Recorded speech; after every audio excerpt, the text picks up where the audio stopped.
আলাইহি ওয়াসাল্লামের উপরে শতকোটি দরুদ ও সালাম শান্তির ধারা অবতীর্ণ হোক। সকলে উচ্চ স্বরে ভক্তি ভরে একবার পড়ুন আল্লাহুম্মা আমিন। স্টেজের মনোনীত, নির্বাচিত, সুশিক্ষিত, সুসম্মানিত সভাপতি মহাশয় তৎসহ স্টেজে উপবিষ্ট ওলামায়ে জাবিলে এহতেরাম, সম্মুখে বসে থাকা ইসলাম দরদি ভাতৃবর্গ, পর্দানসীন মা এবং বোনেরা, ইন্নাল্লাহা ওয়া মালাইকাতাহু ইউসাল্লুনা আলান নবী ইয়া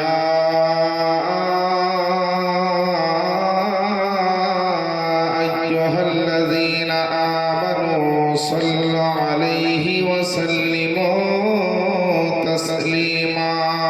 আল্লাহুম্মা সাল্লি আলা সাইয়্যিদিনা মাওলানা মুহাম্মদ ওয়া আলা আলি সাইয়্যিদিনা মুহাম্মদ সাল্লি আলা মুহাম্মাদি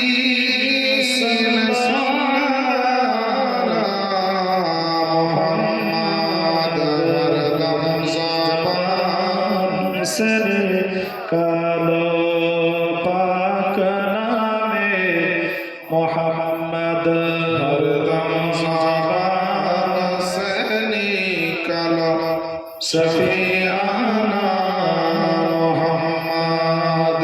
আসমান সুন্দর, জমিন সুন্দর, আর সুন্দর গাছপালা।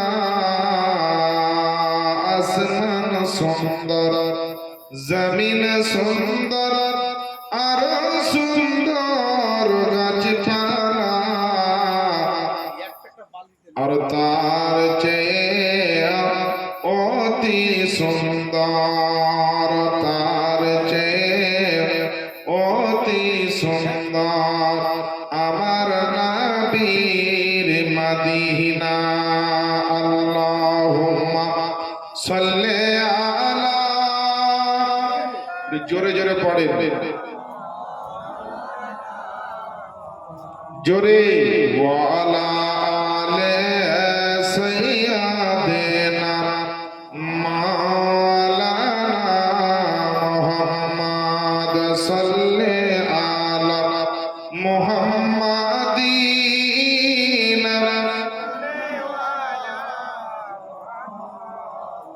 হরদম জবান সে নিকালো পাক নামে মুহাম্মদ। হরদম জবান শফিআনা মুহাম্মদ সাল্লাল্লাহু তাআলা আলাইহি ওয়াসাল্লাম। বাপজিরা, ভাইরা, জালসা কমিটির উদ্যোগে আপনাদের যুব রাজমিস্ত্রি ভাইদের পরিচালনায় আজকের এই পবিত্র সভা, যে 3 রাত্রি জীবনী জালসার আয়োজন, তার দ্বিতীয় রাত্রি আজকে। অনেকে রাস্তাঘাটে এদিক ওদিকে ছড়িয়ে ছিটিয়ে আছি, এত বড় গ্রাম, অনেক মানুষ এই গ্রামে বসবাস করে। আপনাদের প্রত্যেকের ইমানি দায়িত্ব হচ্ছে এই ধর্মীয় সভায় এসে হাজির হওয়া। এটা ইমানি দায়িত্ব, গতকালকেই বলেছে। যে জায়গায় হাদিস এবং কোরআনের আলোচনা হবে, সেই জায়গাটাকে যদি কেউ প্রাধান্য না দেয়, বাজারকে প্রাধান্য দিবে, দোকান ও মাকানকে প্রাধান্য দিবে, নিজের বাড়িতে প্রাধান্য দিবে, আর এই জিনিসটা শুনবে না, গুরুত্ব দিবে না, তো বেরাদার শুনে রাখবেন, কাল কিয়ামতের ময়দানে যখন আমি জান্নাতে যাওয়ার জন্য লোক খুঁজে বেড়াবো, কাউকে খুঁজে বেড়াবো যে কার মাধ্যমে জান্নাত পাবো, সেদিন আল্লাহ পাক বলবেন, মুমতাজুল ইয়াউমা আইয়ুহাল মুজরিমুন। অর্থাৎ, হে দুনিয়ার অপরাধকারীরা, তোমরা আজকে পৃথক হয়ে যাও, আলাদা হয়ে যাও। বেরাদার, আজ হয়তো আমরা দোকানকে বেশি প্রাধান্য দিলাম, মেলাকে বেশি প্রাধান্য দিলাম, বাড়িতে বিবি বাচ্চাকে প্রাধান্য দিলাম, আলেমদের জবান থেকে পবিত্র কোরআন হাদিসের কথা আলোচনা হচ্ছে, সেদিকে আমাদের কান গেল না, সেদিকে আমাদের লক্ষ্য হলো না, সেদিকে আমরা কর্ণপাত করলাম না। এইভাবে হয়তো জায়গাটাকে অবহেলিত পদধূলিত মনে করে হয়তো ছেড়ে দিলাম, কিন্তু কাল কিয়ামতের ময়দানে আল্লাহ যখন প্রশ্ন করবেন যে আমার কোরআন আমার নবীর হাদিসের আলোচনা হয়েছিল, সেদিন তুমি প্রাধান্য দাওনি, সেদিনকে তুমি গুরুত্ব দাওনি, সেদিনকে তুমি ভ্যালিডিটি দাওনি, সেদিনকে তুমি সে জায়গাটার মূল্য দাওনি। আজ কিয়ামতের ময়দানে আমি আল্লাহ তোমাকেও মূল্য দিব না, প্রাধান্য দিব না। মনে রাখবেন বেরাদার, কসম খোদা, পৃথিবীর জমিনে টাকা থাকলে উকিল কোর্ট কাছারি সবকিছু কিনা যায়।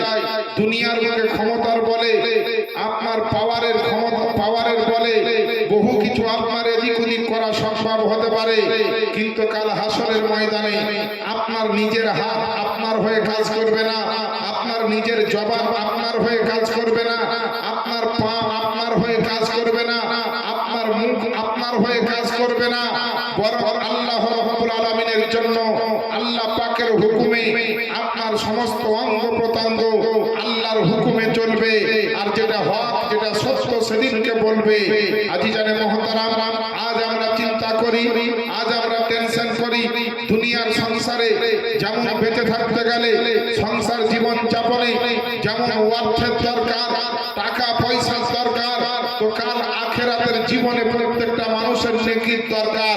যেমন দুনিয়াতে অর্থ কম থাকলে তাকে গরিব বলা হবে, তেমন কাল আখিরাতে যার নেকি কম থাকবে তাকে গরিব বলে বিবেচিত করা হবে।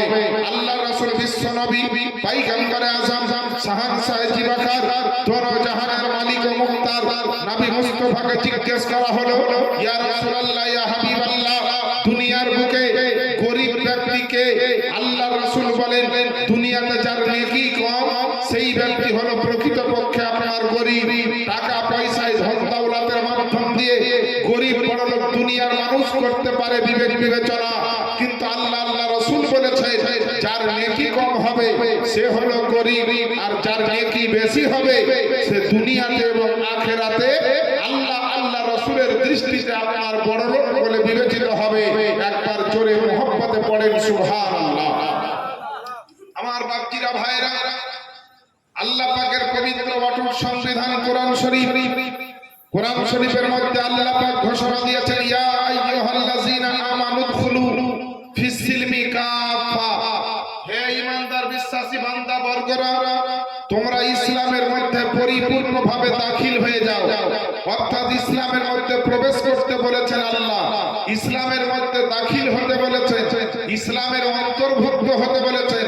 ইসলামের মধ্যে তোমার জীবনের সমস্ত জিনিসকে তুমি সাবমিট করে নাও, যাতে ইসলাম তুমি বুঝতে পারো ইসলামের ভিতরে কি আছে, ইসলাম তোমাকে কি দিতে চাই, ইসলামের মাধ্যমে তোমার জীবন কামিয়াবি হবে।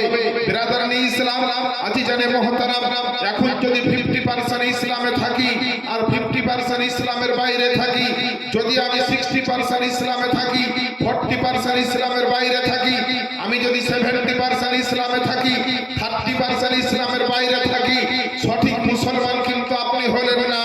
সঠিক মুসলমান হতে গেলে আল্লাহর কথা, আল্লাহর পবিত্র ঘোষণা, অর্থাৎ ইয়া আইয়ুহাল্লাযীনা আমানু দুখুলু ফিস সিলমি কাফা, আল্লাহ রাব্বুল আলামিন যে ঘোষণা দিলেন ইসলামের মধ্যে পরিপূর্ণভাবে, অর্থাৎ 100% ভাবে, 100% হিসাবে পরিপূর্ণ কমপ্লিট ভাবে আপনাকে ইসলামের মধ্যে ঢুকতে হবে।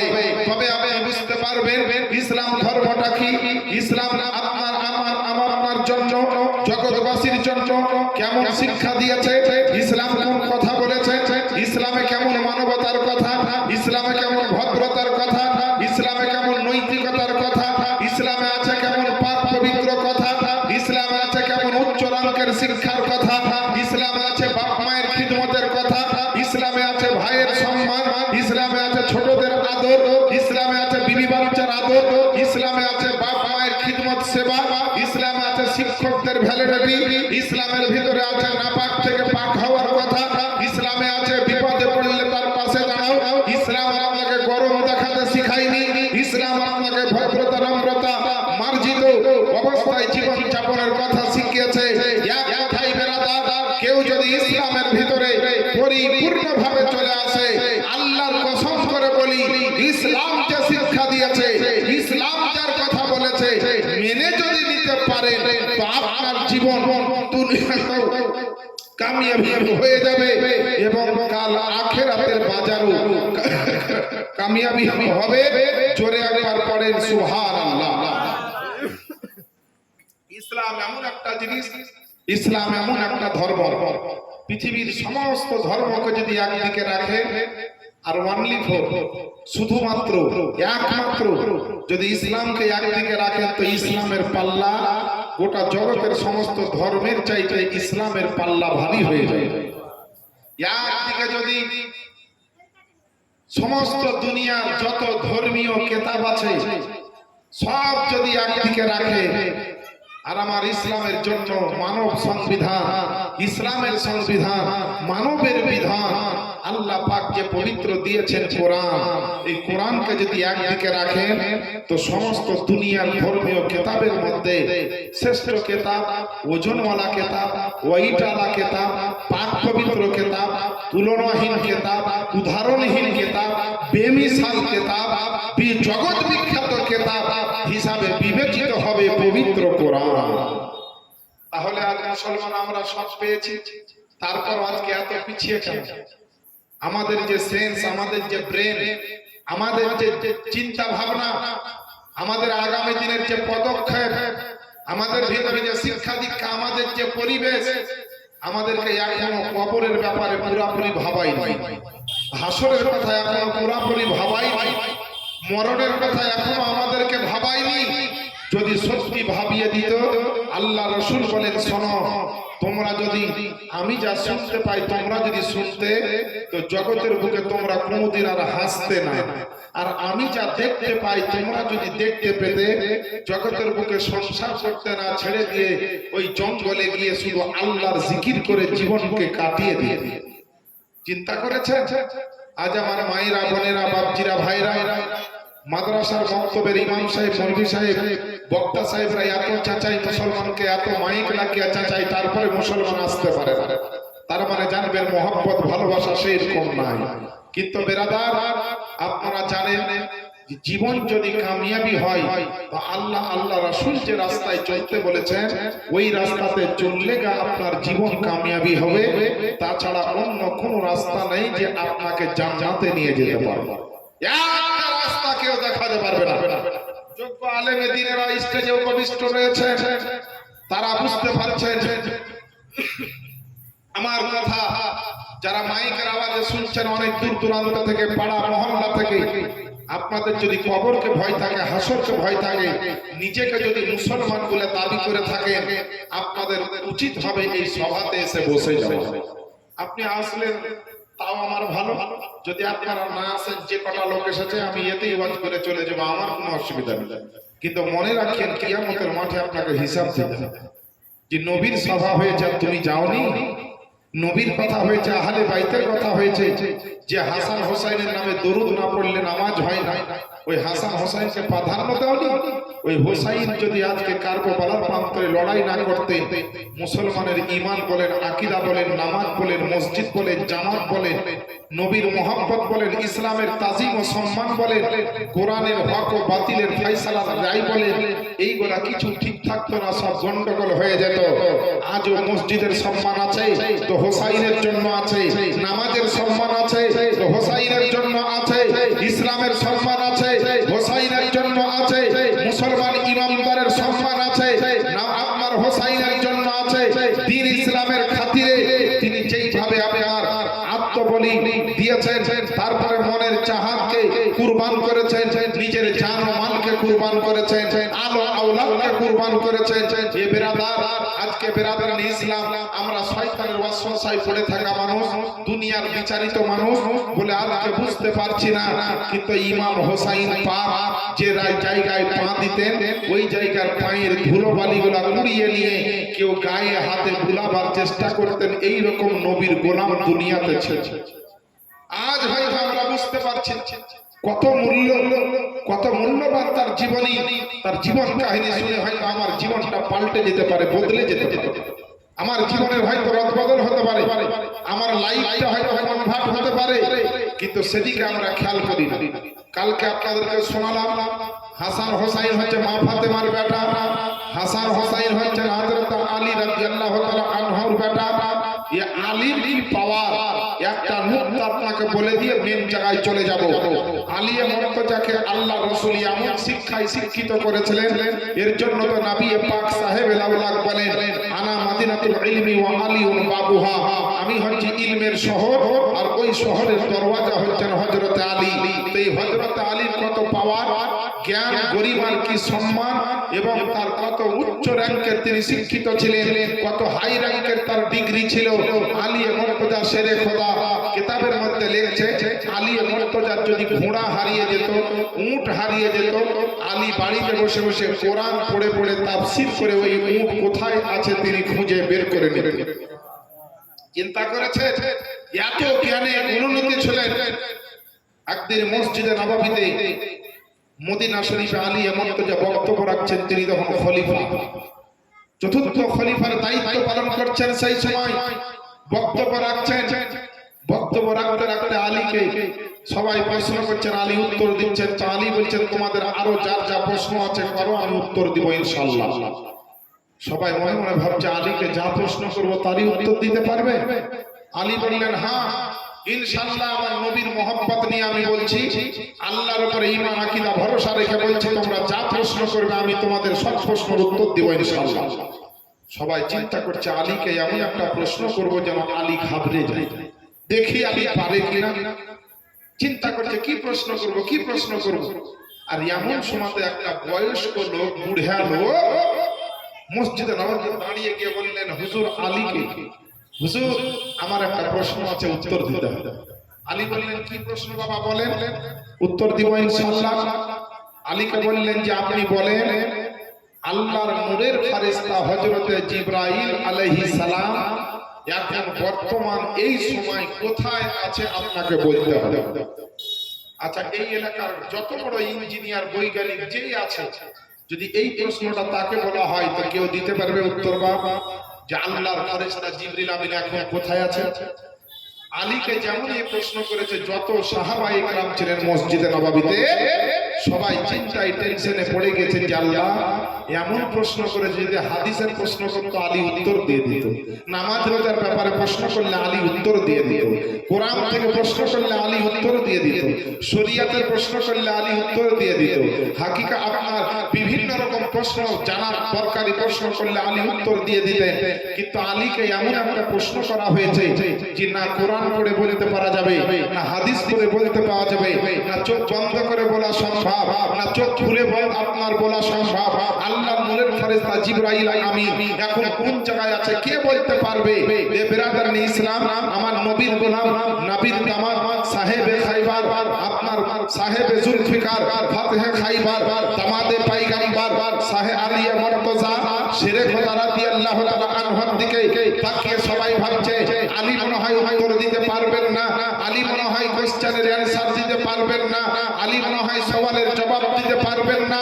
কিন্তু তার নাম ছিল শেরে খোদা, মুশকিল কোশা হায়দারে কাররার রাদিয়াল্লাহু তাআলা আনহু। তিনি চোখটা বন্ধ করলেন, চোখ বন্ধ করে প্রথম আসমানের দিকে জিবরিল আমিনকে খুঁজছেন মারিফাতের চোখ দিয়ে, যে জিবরিল আমিন আজ কোন জায়গায় আছে। প্রথম আসমান খুঁজলেন, জিবরিল আমিনকে পাওয়া গেল না। দ্বিতীয় আসমান খুঁজলেন, জিবরিলকে পাওয়া গেল না। তৃতীয় আসমান খুঁজলেন, জিবরিল আমিনকে পাওয়া গেল না। এইভাবে প্রথম থেকে সাত তবক আসমানকে খুঁজলেন, জিবরিল আমিনকে পাওয়া গেল না। ওই আলী মুর্তজা মারিফাতের চোখ দিয়ে লা মাকাতে খুঁজছেন, জিবরিলকে পাওয়া গেল না। সিদরাতুল মুনতাহায় খুঁজলেন, জিবরিলকে পাওয়া গেল না। এইভাবে যখন খোদার আরশে আজিমের নিচ পর্যন্ত আলী মুর্তজা নিজের মারিফাতের চোখ দিয়ে জিবরিল আমিনকে খুঁজলেন, তো জিবরিলকে পেলেন না। ওই আলী মেম্বারে রাসূল থেকে দাঁড়িয়ে আবার মারিফাতের চোখ দিয়ে গোটা জমিনকে তলপর করে দেখছেন, জিবরিল কোথায় আছে, জিবরিল কোথায় গেল, জিবরিলকে কোথায় পাওয়া যাবে।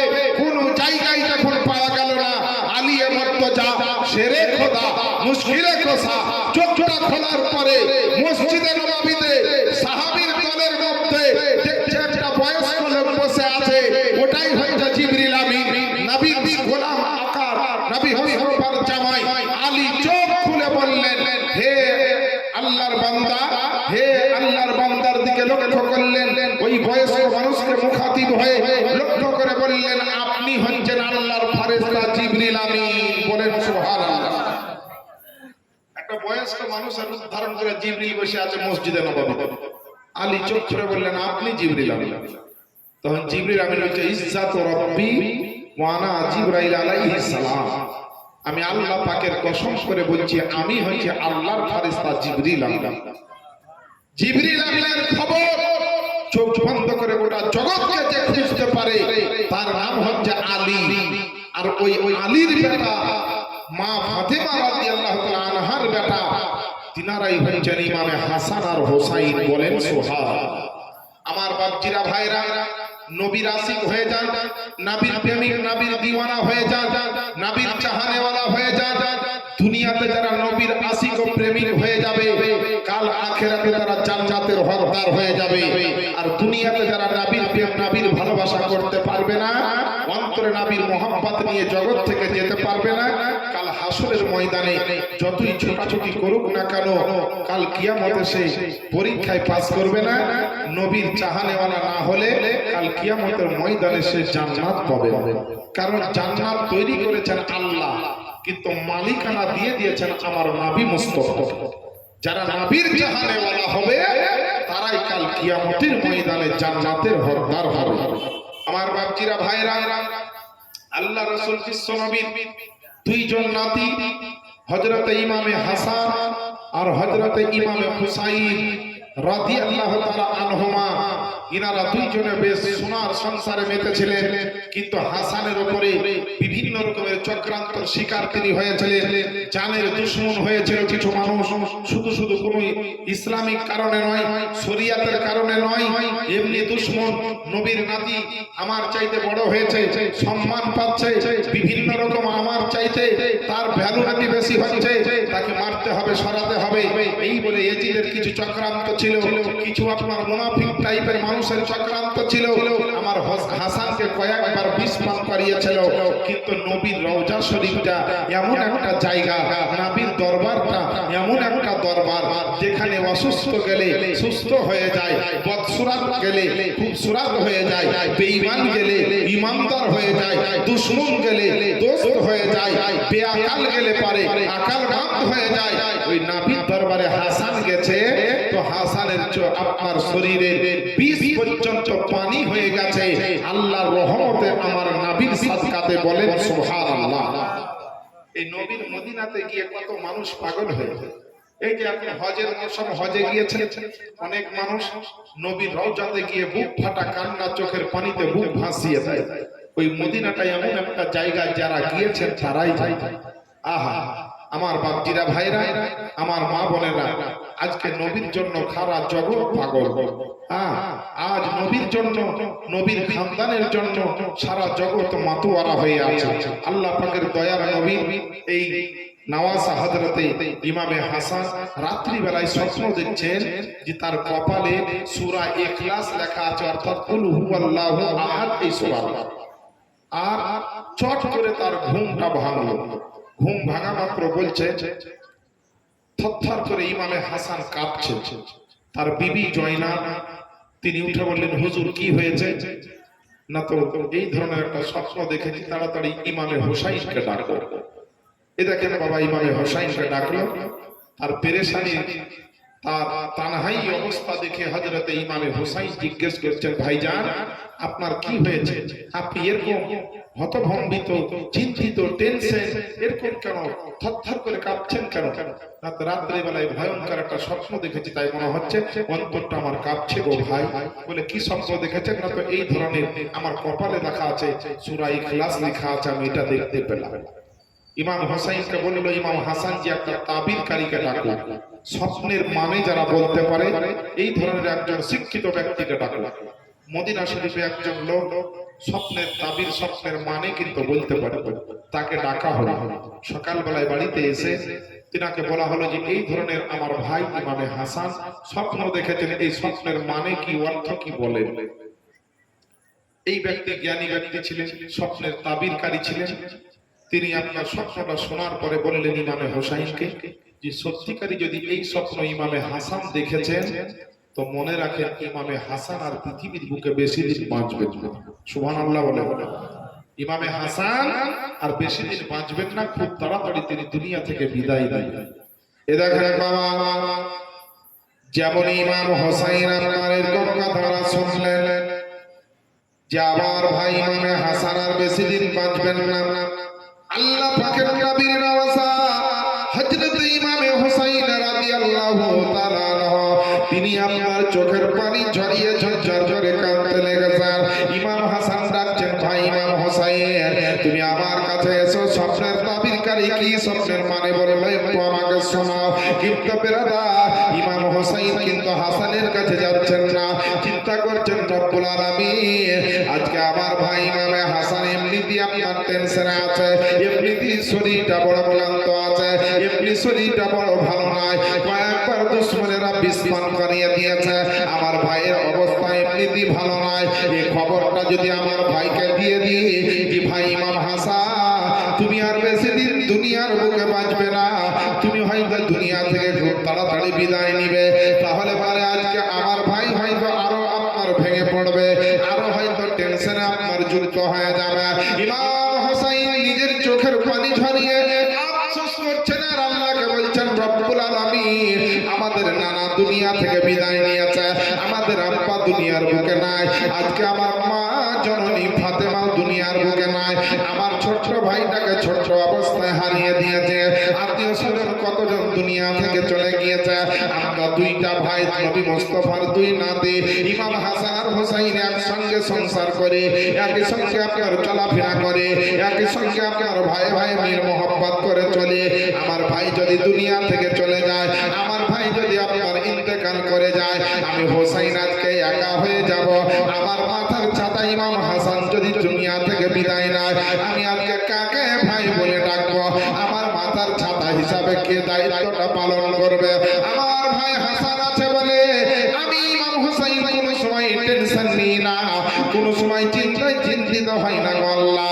কিন্তু আমার ভাই বড় ভাই হাসান যদি চলে যায়, তাহলে আমার কত বড় টেনশন হয়ে যাবে। আমার গার্জেন আপনার ইমাম হাসান যদি দুনিয়া থেকে বিদায় নেয়, তাহলে পরে আমি আপনার কাকে গার্জেন হিসাবে দেখভাল আপনার মানব?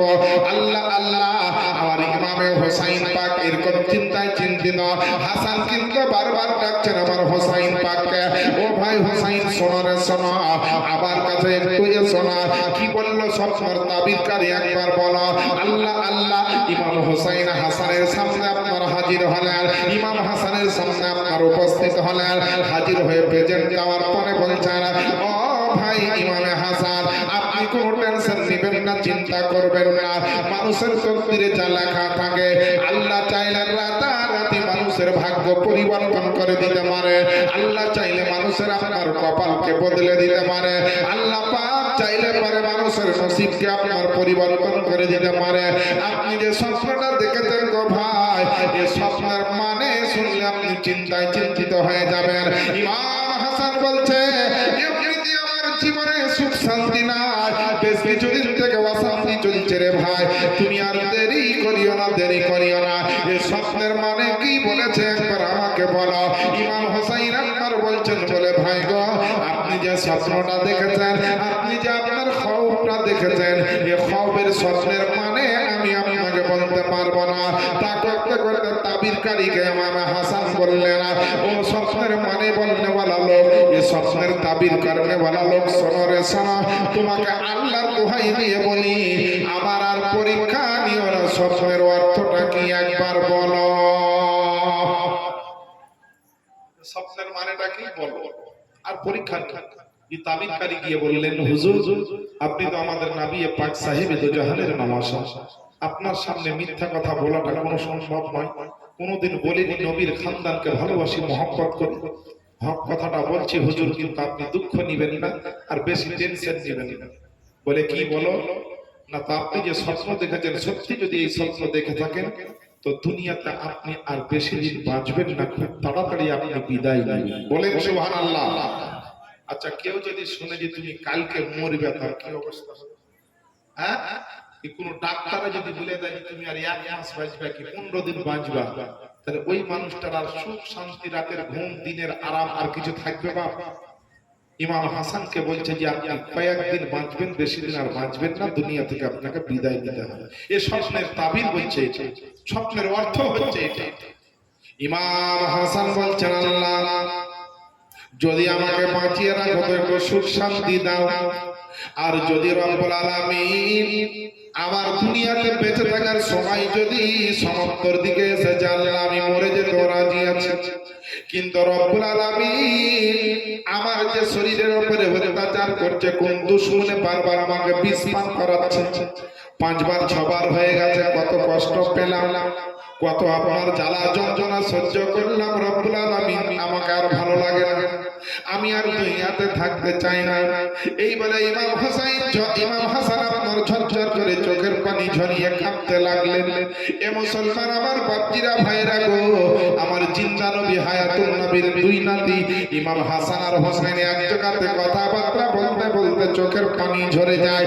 এইদিকে হযরত জয়নাব কাঁদে, এইদিকে হযরত জায়েদা কান্নান করে। এইভাবে আপনার কিছুটা মুহূর্ত কেটে গেল। যখনই এরকম স্বপ্নটার কথা শুনলেন, ইমাম হাসানের বড় স্ত্রী, প্রথম স্ত্রী, তিনি আপনার জয়নাবকে বললেন, কোন জয়নাব, ইমাম হাসান তোমারও স্বামী, ইমাম হাসান হচ্ছে আমারও স্বামী, তাই স্বামীর হেফাজত করতে হবে, স্বামীর জন্য বড় নিরাপত্তা দিতে হবে, স্বামীকে বড় ভালো করে জোগাতে হবে, কোনো দুশ্মন যেন এসে কোনো ক্ষতি করে দিতে না পারে, কোন রকম শত্রু এসে যেন আমাদের স্বামীর কোনো আপনার কষ্ট দিয়ে দিতে না পারে। তাই আজকে রাত্রি বেলাতে তুমি আমার স্বামীকে জোগাবে, পাহারা দিবে, আর আমি আপনার নবীর রওজাতে গিয়ে আমার স্বামীর জন্য একটু মন ভরে দোয়া করে আসবো। এই দেখেন বাবা, রাত্রি বেলা ইমামে হাসান আপনার শুয়ে শুয়ে আরাম করছে, বিবি জয়নাব আপনার ইমামে হাসানকে জোগাচ্ছেন, আর এদিকে হযরতে জায়েদা গেছেন নবীর রওজা শরীফে, নবীর রওজাতে গিয়ে দোয়া করছেন, ও রব্বুল আলামিন তোমার হাবিবের রওজা শরীফে এসেছে, ও রব্বুল আলামিন তোমার নবীর ওসিলাতে আমার স্বামী ইমাম হাসানের তুমি হেফাজত করো, ও আল্লাহ পাক যেটা করলে ভালো হবে সেটা আল্লাহ তুমি করে দাও তোমার পক্ষ থেকে। আমার স্বামীকে কষ্ট দিও না, আমার স্বামীকে যন্ত্রণা দিও না, আমার স্বামীকে এরকম কষ্ট দেখতে আমি পারি না। এই বলে আপনার জায়েদা দোয়া করছে, আর ইমামে হাসান আমার জেগে থাকতে চোখটা বন্ধ করে একটু ঘুমিয়েছে। আর ওই সময়তে বিবি জয়নাব দেখলেন যে ওগো রব্বুল আলামিন আমার স্বামী যখন ঘুমিয়েছে, আমি একটু স্বামীর কদম তলে মাথাটা রেখে একটু আরাম করে নিয়ে এই ফাঁকে যেমনই স্বামীর পাপ তলে আপনার মাথা দিয়ে বিবি জয়নাব আপনার একটু চোখটা বন্ধ করে ঘুমিয়েছে। ওই সময়তে কোন দুশমনের আপনার আগে থেকে চক্রান্ত ছিল, কোন শত্রুর আগে থেকে আপনার শত্রুতা ছিল, কিতাবের মধ্যে কিন্তু নির্ভরযোগ্য কিতাব, কোন মুস্তানাদ কিতাব, কোন মুতাবার কিতাবে কিন্তু কারো নাম উল্লেখ নাই। কিন্তু ইমাম হাসান হোসেনের যারা জানের দুশমন ছিল, যারা আমার মুসলমানের ঘরে জন্ম নিয়েছিল কিন্তু বাস্তবে মুসলমান ছিল না, তারা মুনাফিকে পরিণত হয়েছিল, ওই সমস্ত ব্যক্তিদের মধ্যে এমন কোন একজন ব্যক্তি আছে, ইমাম হাসান যে কলসি বা মশক থেকে পানিটা পান করতেন, ওই মশকের ভিতরে পানির ভিতরে একটা মারাত্মক ক্ষমতাওয়ালা বিষ মিশিয়ে দিয়েছে, বিষ মিশিয়ে দিয়েছে। ইমাম হাসান ঘুমিয়ে আছেন, বিবি জয়নাব ঘুমিয়ে আছেন। ইমাম হাসান আবার স্বপ্ন দেখছেন যে নবী পাক হযরতে ইমামে হাসানকে ডাকছে, ইমাম হাসান ভাই চলে এসো। হযরতে আলী তিনি ডাকছেন চলে এসো। মা ফাতেমা চাদর ফেলে দিয়ে বিছিয়ে দিয়ে ডাকছে, বেটা হাসান চলে এসো। এই স্বপ্নটা দেখেছে। আর যেমন এরকম স্বপ্ন আমার হাসান দেখেছে গো মা জননীরা, যেমনই হঠাৎ করে রাতে অন্ধকারে গভীর রাতে যেমনই ঘুমটা ভাঙলো, ইমাম হাসান আপনার উঠার পরে কপাল দিয়ে আমার এত ঘাম ঝরতেছে, এত ঘাম ঝরতেছে, আমার দয়ার নবীকে দেখেছে, আমার দয়ার নবীকে দেখেছে। এ মুসলমান নবীকে স্বপ্নের মাধ্যমে দেখেছে, আলীকে ফাতেমাকে দেখেছেন, আর দেখার পরে তার মনের ভিতরে যেন একটা তুফান উঠেছে, আল্লাহ গো আমার মাকে অনেকদিন পরে দেখলাম, বাপকে দেখলাম, নবীকে দেখলাম, সবাই আমাকে ডাকছে। আর এদিকে আমার তাবিরকারী স্বপ্নের মানে বলেছে আপনি আর বেশি দিন বাঁচবেন না, তাহলে কি আমার টাইম কাছিয়ে গেল নাকি আমি আর কি দুনিয়াতে থাকবো না? ভয়ে আপনার একটা টেনশন প্রত্যেকটা মানুষের হবে। মুমিন বান্দা মরণকে ভয় পায় না, কিন্তু তবু একটা আত্মীয়তার মহব্বত থাকে, ঘর সংসারের মহব্বত কিন্তু সবারই থাকে রে বাপজিরা। ইমাম হাসান আপনার মরণকে ভয় পান না, কবরেরকে আপনার ভয় পান না, কাল আখিরাতকে ভয় পান না। কারণ আমার দয়ার নবী মুস্তাফা বলেছেন যে আমার হাসান হোসেন হচ্ছে জান্নাতে সমস্ত যুবকদের হবেন সর্দার। আমার নবী বলে দিয়েছেন এরা হবে জান্নাতের সর্দার। কালকে হাদিস শুনলাম না তিরমিজি শরীফে, জাল হাসান ওয়াল হুসাইন সাইয়্যিদা সাবাবি আহলিল জান্নাহ। নবী বলেন হাসান আর হোসেন হচ্ছে সমস্ত জান্নাতি যুবকদের সর্দার। আমার বাপজিরা ভাইরা, আল্লাহ রাসূলের নওয়াসা ইমাম হোসাইনের ভিতরে এত ঘাবড়ে গিয়েছে, গলা শুকিয়ে গেছে। এরকম স্বপ্ন দেখে উঠা মাত্র জয়নাবকে বলছে, জয়নাব একটু তাড়াতাড়ি আমাকে এক গ্লাস পানি দাও, আমার ভিতর শুকিয়ে গেছে পিপাসা। হযরতে জয়নাব উঠে ওই যে কলসি রাখা আছে, ওই কলসি থেকে বাবা এক গ্লাস পানি ঢেলে ইমাম হাসানকে দিয়ে দিয়েছে। আর ইমাম হাসান মনে করছে যে সুবহানাল্লাহ, কত সুন্দর পানি পেয়েছি ভিতরে। যখন যাকে পিপাসা লাগে খুব, তখন এক গ্লাস পানির কত মূল্য সে বুঝতে পারে। বাবা সঙ্গে সঙ্গে ইমাম হাসান কিন্তু পানিটা পান করে দিলেন। আর পান করার মাত্রই যেমনই মাত্র 10-15 সেকেন্ড কি 30 সেকেন্ড কি 1 মিনিট হয়েছে, আর হাসানের পেটে এমন ভাবে একেবারে তুফান শুরু হয়ে গেছে। হীরা চূর্ণ জহর, কাঁচ গুড়ার সঙ্গে এমন মারাত্মক বিষ। কারণ এর আগে 5-7 বার বিষ দিয়েছে, ইমাম হাসানকে মারতে পারে না। তাহলে যে দিচ্ছে বিষ সে কিন্তু খুব হিসাব করে দিয়েছে যে কমা সমা বিষ দিলে হবে। দুনিয়ার সবচেয়ে বিখ্যাত বিষ দিয়েছে, মারাত্মক বিষ দিয়েছে, পাওয়ারফুল বিষ দিয়েছে, একেবারে এমন বিষ দিয়েছে যে মানুষ খেলে যেন আর জীবনে না বাঁচে। আর ইমাম হাসানের কিন্তু ওই পানির সঙ্গে মিশিয়ে দিয়েছিল কোন দুশমনে, আর ওই পানি কিন্তু ইমামে হাসান বাবা পান করে নিয়েছে।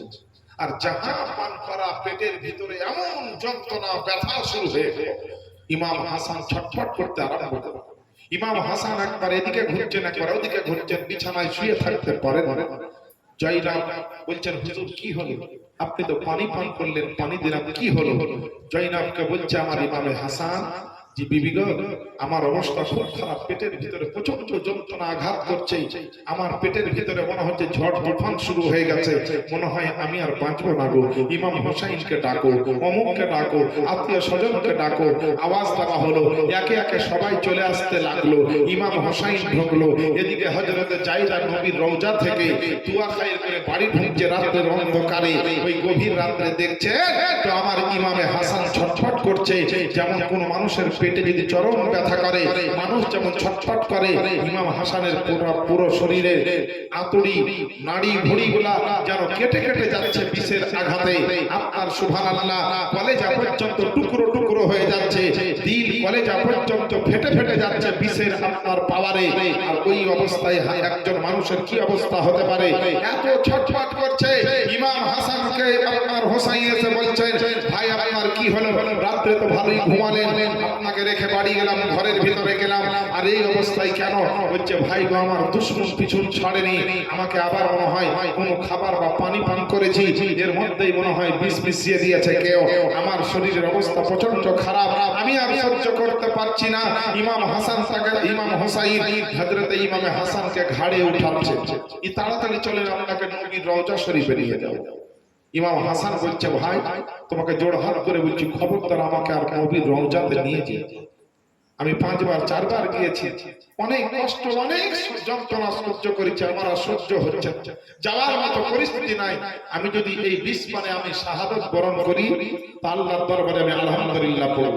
ইমামে হোসাইন বলছেন যে খালি একটু নাম বলে আপনাকে এই বিষ পান কে করিয়েছে, কিভাবে হতে পারে, খালি আপনি বলেন তার কি অবস্থা পর্যন্ত। ইমামে হাসান শহীদ হওয়ার পূর্বে পর্যন্ত তিনি বলেননি যে কোন ব্যক্তি তাকে বিষ দিয়েছে। কারণ সন্দেহ করে, টার্গেট করে, অনুমান করে যদি বলা হয়, আর সে ব্যক্তি যদি না হয়, ইমাম হোসাইন যদি তার নাম শুনে তাকে কিন্তু জিন্দা জবাই করবে। ইমাম হোসাইন শেরে খোদার বেটা, আর আলীর তলোয়ার আছে ইমামে হোসাইনের কাছে। খালি যদি একবার বুঝতে পারতো যে ইমামে হাসানকে কে বিষ দিচ্ছে, তার যে কি অবস্থা করতে একমাত্র আল্লাহ আল্লাহ রাসূল ভালো জানে। ইমাম হাসান বলছে আমি তো জানি না, দেখিনি, সন্দেহ করে বলাটা ঠিক হবে না। আমি সন্দেহ করে বলবো যদি সে না হয় তো তুমি তো তাকে ছাড়বা না, তাকে মেরে ফেলবে। আর আমি যাকে সন্দেহ করছি সেই যদি হয়, তার বিচারটা আমার আল্লাহ কিয়ামতের মাঠে করবেন। এই রকমের ধৈর্যধারী ব্যক্তির নাম হচ্ছে ইমামে হাসান। জোরে বলেন সুবহান। এই দেখেন বাবা, আল্লাহ পাকের নবীর নওয়াসা ইমামে হাসান ছটফট ছটফট করে বিবি জায়েদা নবীর রওজা থেকে আসার পরে জয়নাবকে বলছেন কি হলো রে বোন? বলে বোন গো, ঘুমিয়েছিল আমার স্বামী, আমি একটু চোখ বন্ধ করেছিলাম, আর উঠার পরে ঘাবড়ে গিয়ে চিন্তিত হয়ে পানি পান করতে চাইলেন। আমি পানিটা পান করার জন্য দিলাম, যেমন পানি দিয়েছিল আমার বোন, তেমনি আমার স্বামী, তোমার স্বামী ইমামে হাসান ছটফট করতে আরম্ভ করেছে। এইভাবে আপনার কথাবার্তা আলোচনা চলতেছে। আর এমন সময় হযরতে ইমামে হাসান আপনার যেন ভূমি করার জন্য খাক করে যেন আপনার আওয়াজ দিতে লাগলো। আহারে বিবি কার নাম দেখেন, বিবি কেমন ওফাদার হতে হয়, স্বামীর কেমন খিদমত করতে হয়, স্বামীর জন্য কেমন জীবন দেওয়া বিবি, কেমন আপনার উপযুক্ত বিবি, স্বামীর কেমন আপনার দেখতে হয়। দেখেন নবীর ঘরানা হযরতে ইমামে হাসানের বিবিদের মোহাম্মত দেখেন। স্বামীর সামনে দুইজনে দাঁড়িয়ে আছে, একটু থুথু ফেলবেন তো ইমাম হাসানকে মাটিতে কিংবা কোনো দিকে থুথু ফেলতে দেন না। ইমাম হাসান থুথু ফেলতে যাচ্ছেন তো দুইজন বিবি তাদের কাপড়ের আঁচলখানা পর্যন্ত পাতিয়ে দিয়েছেন। হুজুর গো, আপনি মনে হয় আর দুনিয়াতে থাকবেন কিনা জানি না, তবে আমরা বেঁচে থাকতে আপনার জন্য কষ্ট করে থুতুটা বাইরে ফেলতে হবে না, দূরে ফেলতে হবে না, মাটিতে ফেলতে হবে না। আপনার থুতু ফেলবেন, যা ফেলবেন আমাদের এই কাপড়ের আঁচলে ফেলেন। আল্লাহুম্মা সাল্লি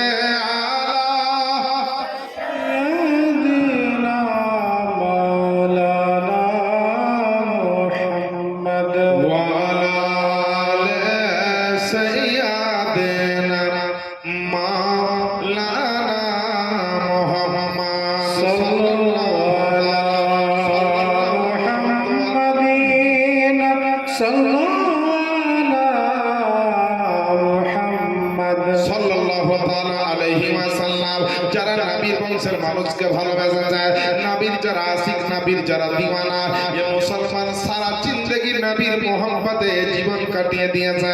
এই রকমের নবীর কোন আশিক, নবীর একজন দিওয়ানা বলছে কি গোলাপ নীলাম গাহাতা নীলাম নীলাম রজনীগন্ধা, মনের সুখে মালা গেঁথেছি সকাল থেকে সন্ধ্যা। একবার দেখা দাও যদি ও গো মদিনাওয়ালা, হাসি মুখে পরাব তোমায় হাজার ফুলের মালা। ইয়া রাসূলুল্লাহ, ইয়া হাবিবাল্লাহ, বলেন না সুবহানাল্লাহ। একটু নবীর মোহাম্মতে বলেন না সুবহানাল্লাহ। আপনাদের মধ্যে সুবহানাল্লাহ হয় না?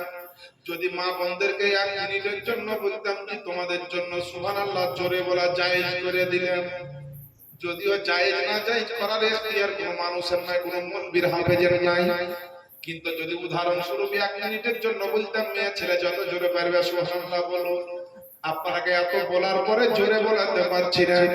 আর মা বোনদেরকে একবার হুকুম দিলে ওরা এত জোরে সুবহানাল্লাহ পড়তো যে লালগোলা পার করে বাংলাদেশের বর্ডার পার করে ছাড়তো। এমনিতে ওরা থামো থামো বলে থামাইতে পারা যায়।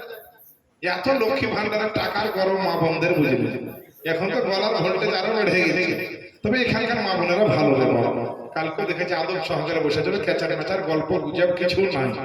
কিন্তু অন্যান্য জায়গাতে জালসাতে যায় রে বাপরে, মেয়ে ছেলে যদি জালসা শুনে আপনাকে জালসা শুনতে হবে না মলবু।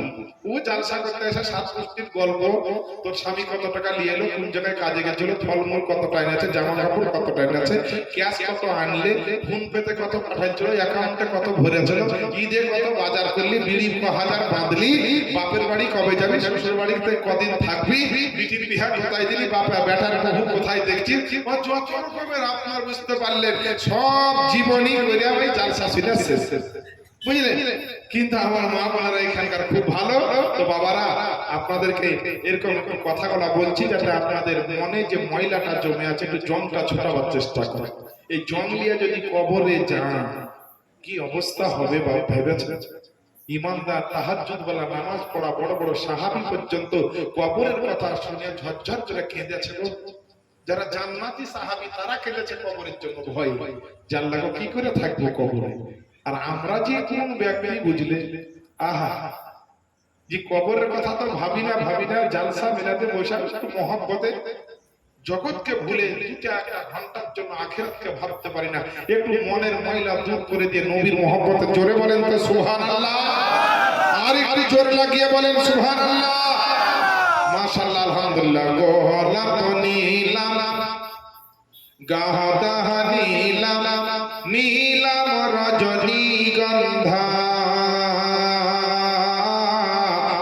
মনের সুখে মালা গেথেছি সকাল থেকে সন্ধ্যা, একবার দেখা দাও যদি ওগো মদিনাওয়ালা, হাসি মুখে পরাব তোমায় হাজার ফুলের মালা, ইয়া রাসূলুল্লাহ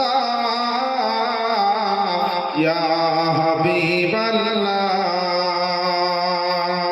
নবীর আশিক বলছেন যে সাদা ফুলকে প্রশ্ন করি রংটি কোথায় পেলে, ওগো নূর নবীজির দান মুবারক সাদা ছিল বলে। সুবহানাল্লাহ বলেন। আপনারা যেমন জোরে সুবহানাল্লাহতে দেখাবেন ভক্তি, আমার কেমন হবে ওয়াজনসিয়ত গজল করতে শক্তি, বুঝলেন না? আপনাদের ভক্তি দেখে আমার শক্তি হবে, আর আপনাদের ভক্তি যদি সেরকম হয়ে যায় আমারও শক্তি সেরকমই হয়ে যাবে। আর একবার নবীর মহব্বতে বলেন ইয়া রাসূলুল্লাহ, বলে সাদা ফুলকে প্রশ্ন করি রংটি কোথায় পেলে, ওগো নূর নবীজির দান মুবারক সাদা ছিল বলে, তাই সাদা ফুলকে তুলে তুলে গাঁথলাম আমি মালা, সুযোগ পেলে পরাব তোমায় সাদা ফুলের মালা, একবার দেখা দাও যদি ওগো মদিনাওয়ালা, তোর মনে আর পরাব তোমায় আমি বলে হাজার ফুলের মালা। বলেন না সুবহানাল্লাহ। এ বেরাদার নে ইসলাম, আমার আব্বা জানেরা আম্মা জানেরা গো, আমার নবীর যারা আশিক প্রেমিক তারা হাসান হোসাইনের আশিক, আমার নবীকে যারা ভালোবাসেন তারা হাসান হোসাইনকেও ভালোবাসে, কারণ ভালো করে জানে যে নবীর ভালোবাসা যদি ঠিক রাখতে হয় তো নবীর খানদানের প্রতি মহব্বতটা রাখতে হবে। আমার বাপজিরা ভাইরা, আমার মা বোনেরা গো, আমার ইমামে হাসান ছটফট ছটফট করতেছিল, আমার হোসাইন বলছে ভাই চলো নবীর মদিনাতে, হাসান বলছে না না, আর আমাকে মদিনার রওজাতে নিয়ে যেও না, আমার নানা মুস্তাফার কাছে যেও না, কারণ আমি যত কষ্ট পাই আমার নানা মুস্তাফার দরবারে গেলে আমার নানার বড় কষ্ট হয়। আমি আর পৃথিবীর বুকে আমার যত দুশ্মন আছে, আমার জন্য যারা হাসিদিন আছে, আমার হাসিদকারীরা, আমার দুশ্মনেরা, আমার হিংসা হিংসাকারীরা আমাকে আর বাঁচতে দিবে না ভাই, আমি আর মনে হয় দুনিয়াতে থাকবো না। এই বলতে বলতে ইমাম হাসান বমি করতে আরম্ভ করলো, পেটের ভিতর থেকে সব যেন মুখ দিয়ে উঠে বের হতে আরম্ভ করলো। যখন তার বিবিগণ দেখতে পেল ইমাম হাসান বমি করতে আরম্ভ করে দিয়েছে, রে মা বোনেরা, দুইজন বিবি দুই দিক থেকে কাপড়ের আঁচলটা পাতিয়ে দিয়েছে। ইমাম হাসানের পেট থেকে আপনার রক্ত যেন উঠতে আরম্ভ করলো, ইমাম হাসানের পেট থেকে যেন রক্ত বমি হতে আরম্ভ করলো। মা বোনেরা গো, আপনার ভাইয়েরা, বাচ্চিরা গো, আমার জয়নাব এবং হযরতে জায়দা দুইজন বিবি ইমাম হাসানের সামনে দেখছেন যে আল্লাহ, মানুষের বমি উঠলে পানি উঠে, খাবার দাবার উঠে, কিন্তু আমার স্বামীর কেন লাল রঙের বমি উঠছে? এবার আপনার ভালো করে লক্ষ্য করে দেখতেছে, এটা আসলে রক্ত উঠছে না, পেটের ভিতর থেকে আতড়ি আপনার নলকাড়িগুলা এবং কলেজাগুলা টুকরো টুকরো হয়ে কেটে কেটে বেরিয়ে আসছে। বলেন সুবহানাল্লাহ। ও মুসলমান, আমার বাপজিরা ভাইরা, একটা মানুষের যদি আপনার কলেজার টুকরো টুকরো হয়ে আপনার মুখ দিয়ে বমির মতো বেরিয়ে আসে, ওই মানুষটা কি আর পৃথিবীর জমিনে আপনার কেউ বাঁচাতে পারে? ওই মানুষটাকে কি কেউ আর সুস্থ করতে পারে? আল্লাহ আল্লাহ, আমার ইমাম হোসাইন আপনার হাসানকে ধরে বলছেন, ভাই আপনার এখনো সময় আছে, চলেন নবীর রওজাতে যায়। ইমাম হাসান বলছেন, জি ভাই ইমাম হোসাইন, আমাকে আর রওজাতে যেও না, আমি আজকে বহু জিনিস দেখতে পাচ্ছি, আমি আর বাঁচবো না। বলে কি দেখতে পাও গো ভাই, জানে একবার বলো না।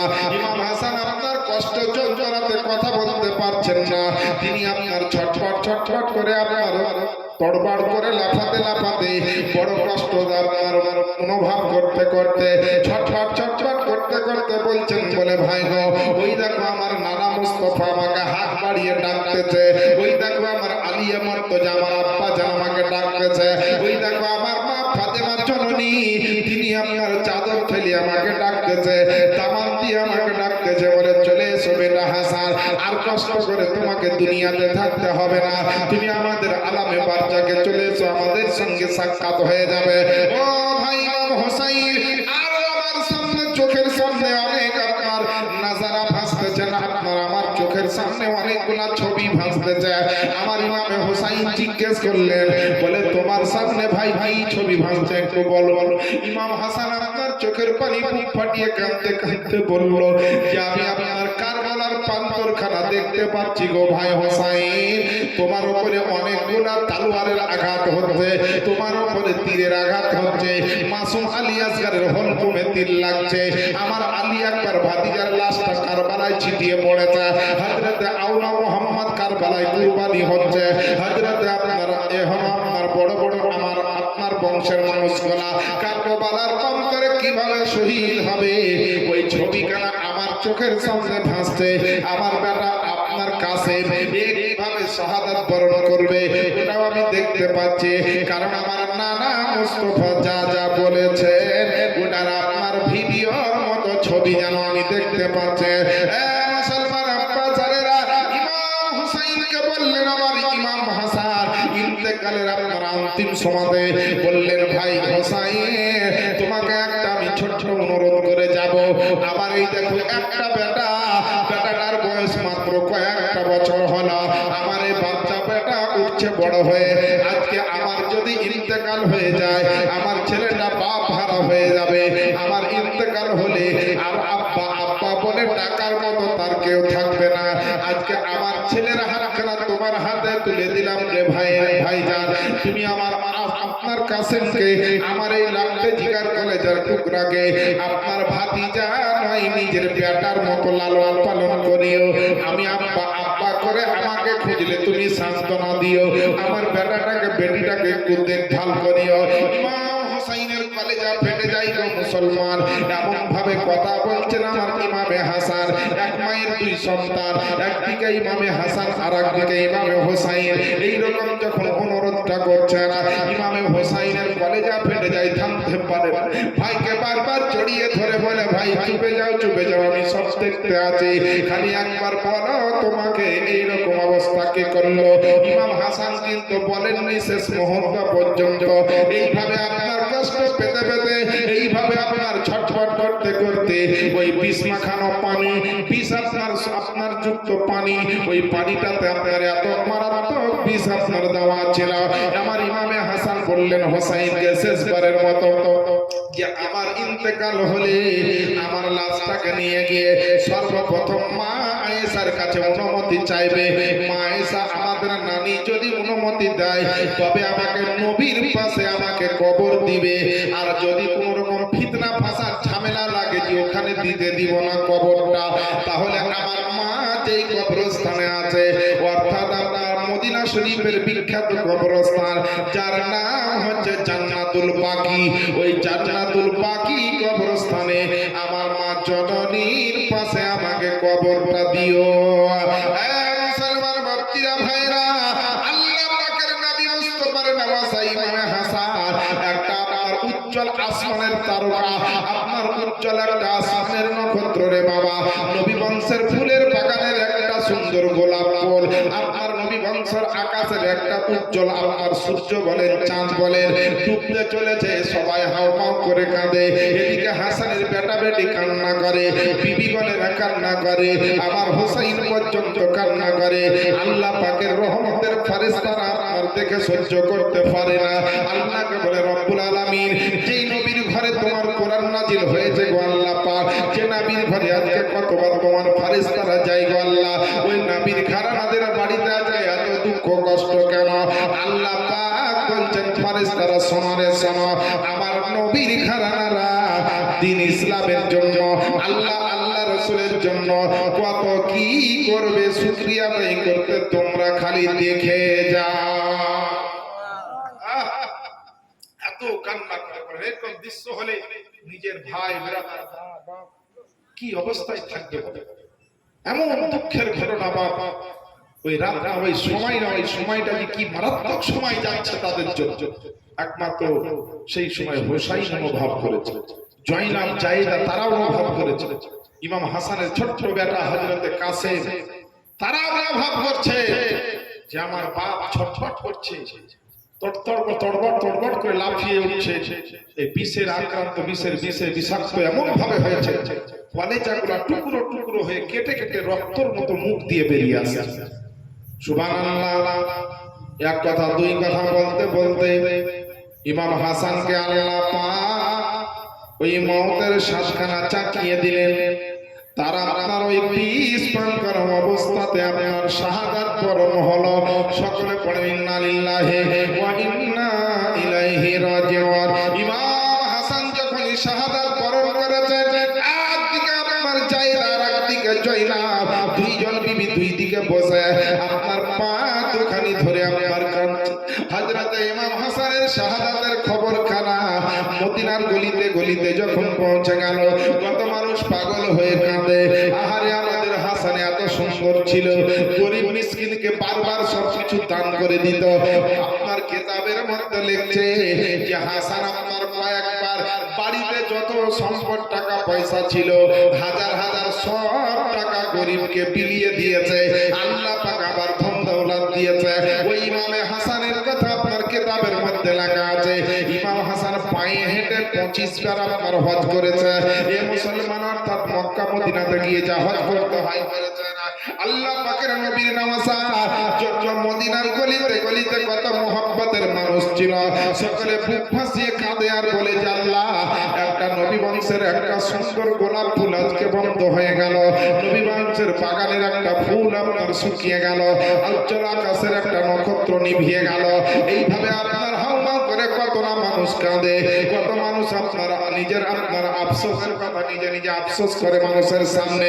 আল্লাহ আল্লাহ, এইভাবে ইমামে হাসান পাকের যখন আপনার শাহাদাত হলো, ওই নবীর খানদানের যারা ছিল, নবীর আল আওলাদ যারা ছিল, আহলে বাইতের যারা লোকজন ছিল, আহলে কুরবিয়াতের যারা মানুষজন ছিল, তারা আপনার হাওমাও করে কেঁদে কেঁদে, আপনার বাপ মারা গেলে বেটার কেমন দুঃখ হবে, স্বামী মারা গেলে স্ত্রীর কেমন যন্ত্রণা হবে, দুইজন স্ত্রী এত কাঁদে এত কাঁদে, বাচ্চা ছেলেরা এত কাঁদে। ইমাম হোসাইনের চোখের পানি থামে না, আল্লাহর কাছে দোয়া করেন আমার ইমাম হোসাইন, ও রব্বুল আলামিন, আমার হোসাইন আমার আব্বা ছিল না, কিন্তু আমার গার্জেন হিসাবে আমার হাসানটাই ছিল।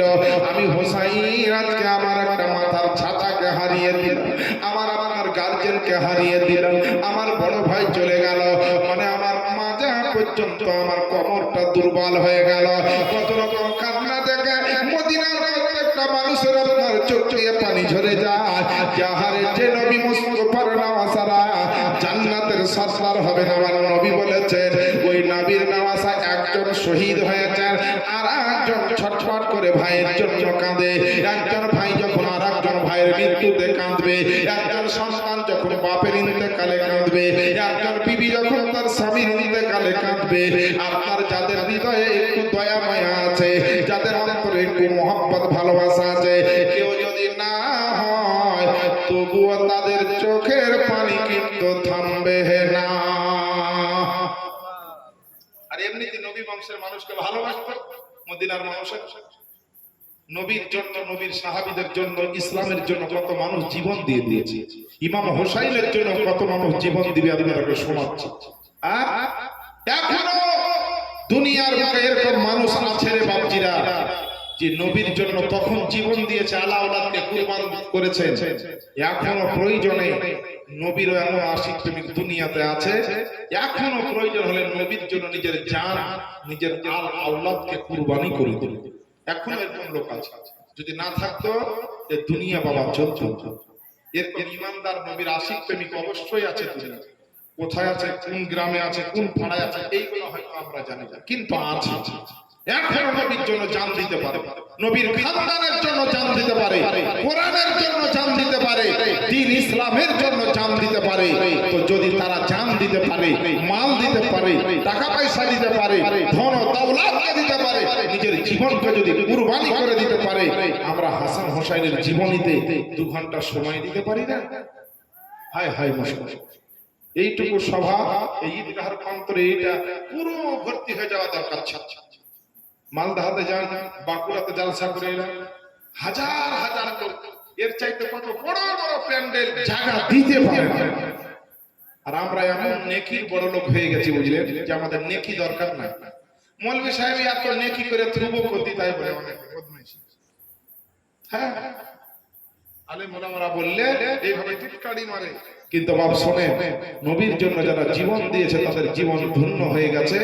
হ্যাঁ, নবীর সাহাবায়ে কেরামেরা চাইতেন যে নবীর জন্য যদি জান দিয়ে দিতে পারি, ইসলামের জন্য যদি জান দিয়ে দিতে পারি, তাই জীবনটা, এই জানটা আমার কাজে লেগে যাবে কাল কিয়ামতের ময়দানে। এর জন্য তো আমার শাইর বলে, জীবনকে জীবন দিয়ে দেব যদি তুমি চাও, পলকে জীবন দিয়ে দেব যদি নবী তুমি চাও। আর জি শুধু এই জীবনে একবার দেখা দাও, হাবিবি ইয়া রাসূলুল্লাহ, হাবিবি ইয়া হাবিবাল্লাহ। বলেন না একবার সুবহানাল্লাহ। আর একটু নবীর মোহাম্মতে বলেন না ইয়া রাসূলুল্লাহ। পলকে জীবন দিয়ে দিব যদি নবী তুমি চাও, পলকে জীবন দিয়ে দিব যদি নবী তুমি চাও। আর জি শুধু এই জীবনে একবার দেখা দাও, হাবিবি ইয়া রাসূলুল্লাহ, হাবিবি ইয়া হাবিবাল্লাহ। আরে সাহাবীদের যুগে যদি এই জীবনটা পেতাম, আরে দয়ার নবীর নূরি চেহারা আপন চোখে দেখতাম গো, আপন চোখে দেখতাম। জীবনটা কুরবান করে দেব, জীবনটা কুরবান করে দেব যদি নবী তুমি চাও। আর জি শুধু এই জীবনে, আর জি শুধু এই জীবনে একবার দেখা দাও, হাবিবি ইয়া রাসূলুল্লাহ, হাবিবি ইয়া হাবিবাল্লাহ। একবার জোরে বলেন না সুবহানাল্লাহ।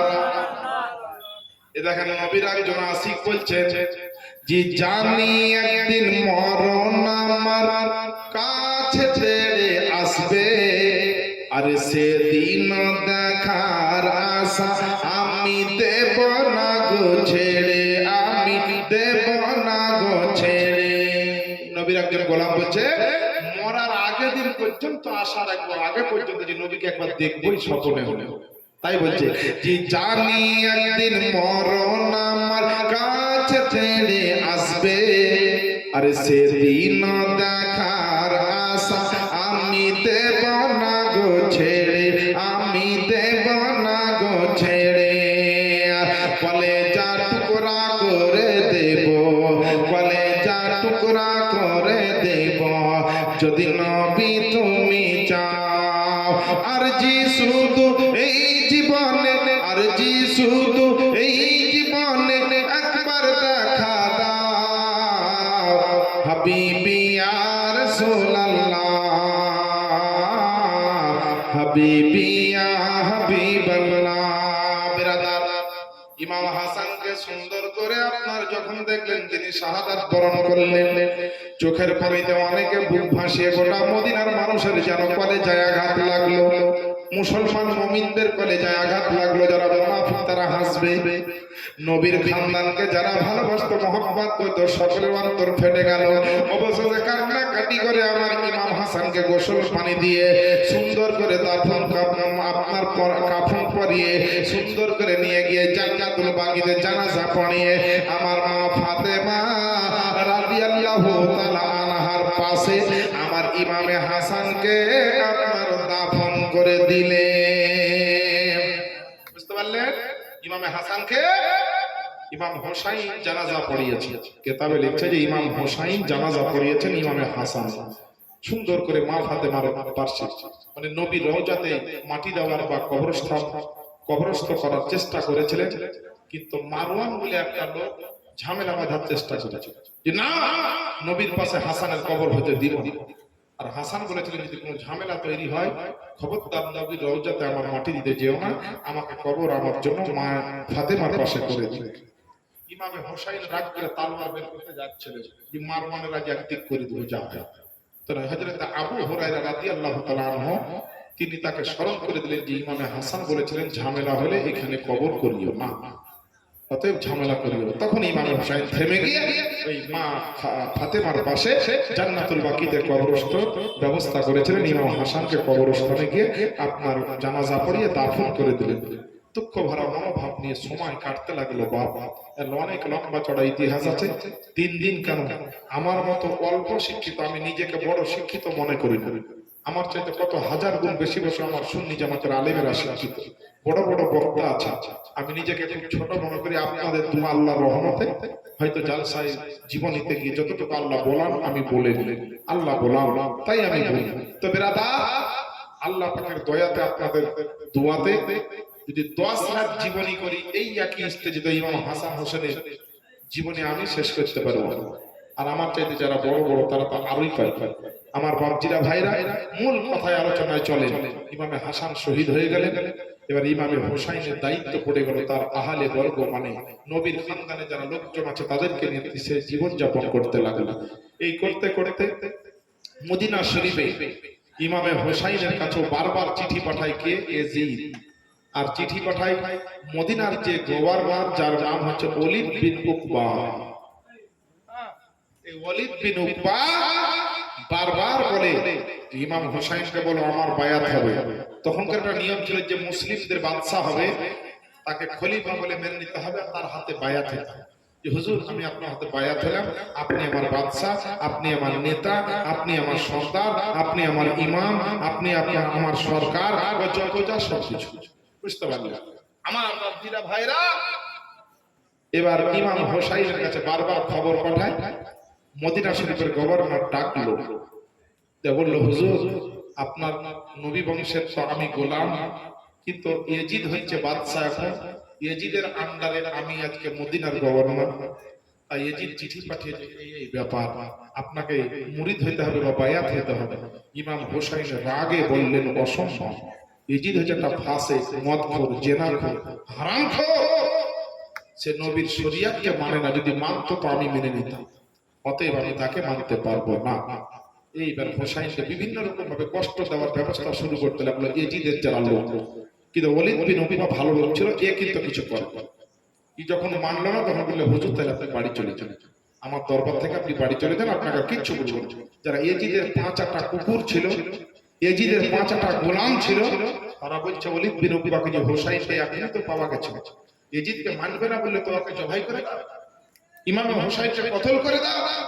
ওলীদ বিন উতবা বলছে অসম্ভব, আমি যে নবীর গোলাম, সেই নবীর নাতিকে আমি মারতেই পারি না, আমার হুকুম যেটা ছিল চিঠি পড়িয়ে শোনালাম, হোসাইন মানবেন না, চলে গেলেন, ওনার ব্যাপার, যা করার এজিদ করবে, আমি কিছু করতে পারবো না।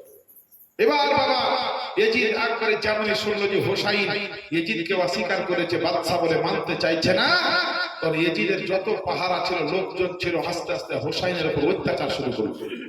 ইমামে হোসাইন দেখছে মদিনায় যদি থাকি তো আমাকে তো টিকতে দিবে, অশান্তি লাগিয়ে দিবে, মারপিট লেগে যাবে, ঝামেলা লেগে যাবে, তো সোনার মদিনায় আর থাকবো না, চলো আমরা এখান থেকে অন্য কোনো জায়গায় গিয়ে গোপন হব, বাড়ি গাড়ি, বাড়ি ঘর, জায়গা, আত্মীয় স্বজন, মহল্লা, যে হোসাইন ছোট্ট থেকে মদিনায় মানুষ হয়েছে, নবীর রওজাতে খেলাধুলা করে, ওই ইমাম হোসাইনের কলেজা ফেটে যাচ্ছে, আল্লাহ এই মদিনাতে জন্ম নিলাম, মদিনাতে এত বড় হলাম, আর আজ মদিনা ছেড়ে আমাকে চলে যেতে হবে এজিদ বাহিনীর লোকজনের, উপায় নাই। আচ্ছা বলেন, এই গ্রামে যাদের জন্ম হয়েছে, বয়স্ক হয়ে গেছে, হঠাৎ করে যদি 50 বছর বয়সে কাউকে সমস্ত আত্মীয় সবকে ছেড়ে এই আপনার মুর্শিদাবাদের জমি থেকে আপনাকে যদি কেরালায় চলে যেতে হয়, কতটা কষ্ট হবে, কতটা দুঃখ হবে। বা নিজের আত্মীয় স্বজন, বোন ভাই বেরাদার, পাড়া প্রতিবেশী, গ্রাম এলাকা, বন্ধু বান্ধব, জমি বাড়ি গাড়ি সব ফেলে আপনাকে পালিয়ে যেতে হবে।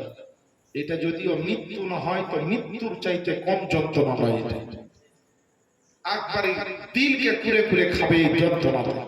ইমাম হোসাইন তার আত্মীয় স্বজন যারা বাড়ির ছিল তাদেরকে শর্ত বললো যে আমাদের থাকা যাবে না গো, আমাদেরকে মদিনা থেকে কোনো জায়গা চলে যেতে হবে।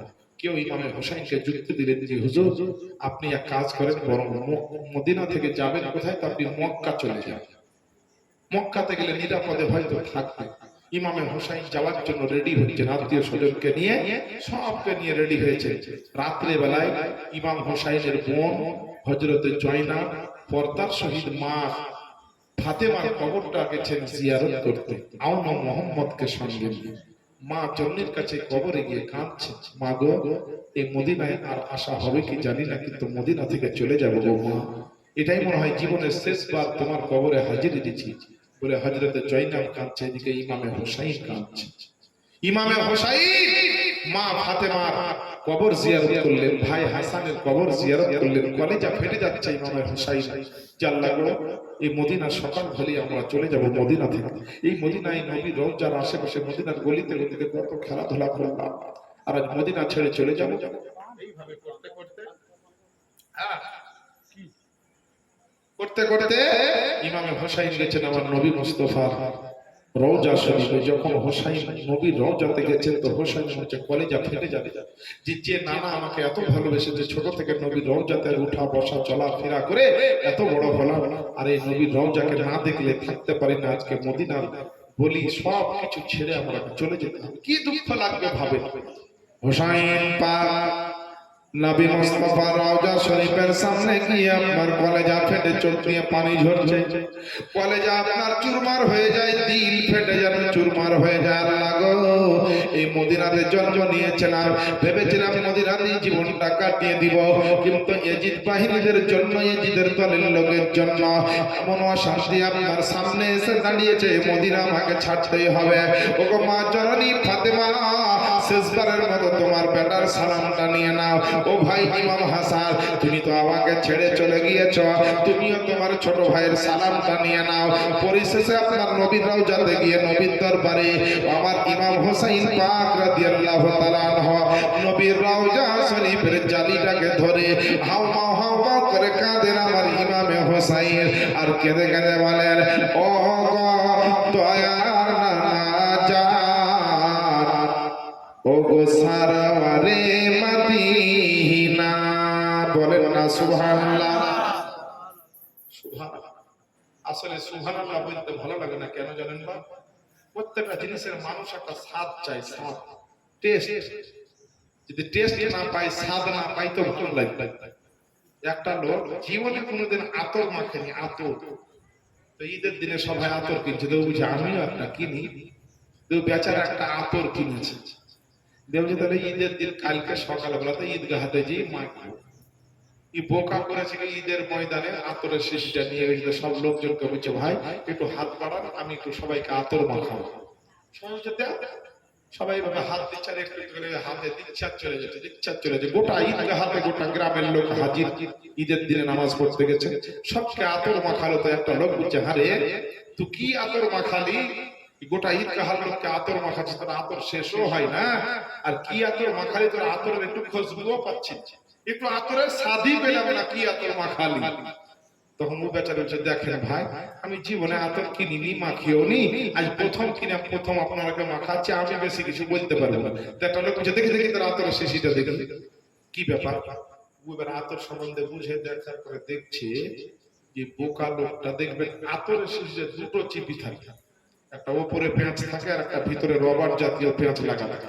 এই পাগলা উপর কাঠটাকে খুলেছে, নিচে কাঠটা কিন্তু খুলে। হ্যাঁ, এর লেগে আতর ফুরাছেও না, আর আতরের শেষটা কেউ কাছে। তখন একটা লোক বলছে, আতরের খুশবুই বা কি করে পাবো, আর স্বাদই বা কি করে পাবো? উপরকার চিপি খুলেছে, ভিতরকার চিপি তো খোলেই নেই। তো বেরাদার, আতরের খুশবু যদি নিতে হয়, আতরের স্বাদ যদি নিতে হয়, তো দুটো চিপিকে খুলতে হবে, দুটো মুখীকে খুলতে হবে, দুটো দরজাকে খুলতে হবে, তবে আতরের শেষ পাবেন, খুশবু পাবেন, স্বাদ পাবেন। তো বেরাদার, আপনারা সুবহানাল্লাহ পড়ছেন, স্বাদ পান না, আলহামদুলিল্লাহ পড়ছেন, স্বাদ পান না, ইয়া রাসূলুল্লাহ পড়ছেন, স্বাদ পাচ্ছেন না। কারণ হচ্ছে এটাই, আল্লাহ পাক মানুষের শরীরে দুটো আপনার গেট দিয়েছে, দুটো চিপি দিয়েছে। একটা হচ্ছে এই মুখের চিপি, আর একটা হচ্ছে অন্তরের চিপি। আপনি মুখ খুলছেন কিন্তু অন্তরের চিপি খুলছেন না, দিল খুলছেন না, মন খুলছেন না। মন খুলে, দিল খুলে যদি আপনি সুবহানাল্লাহ পড়েন, অবশ্যই মজা পাবেন, অবশ্যই স্বাদ পাবেন, অবশ্যই ভালো লাগবে।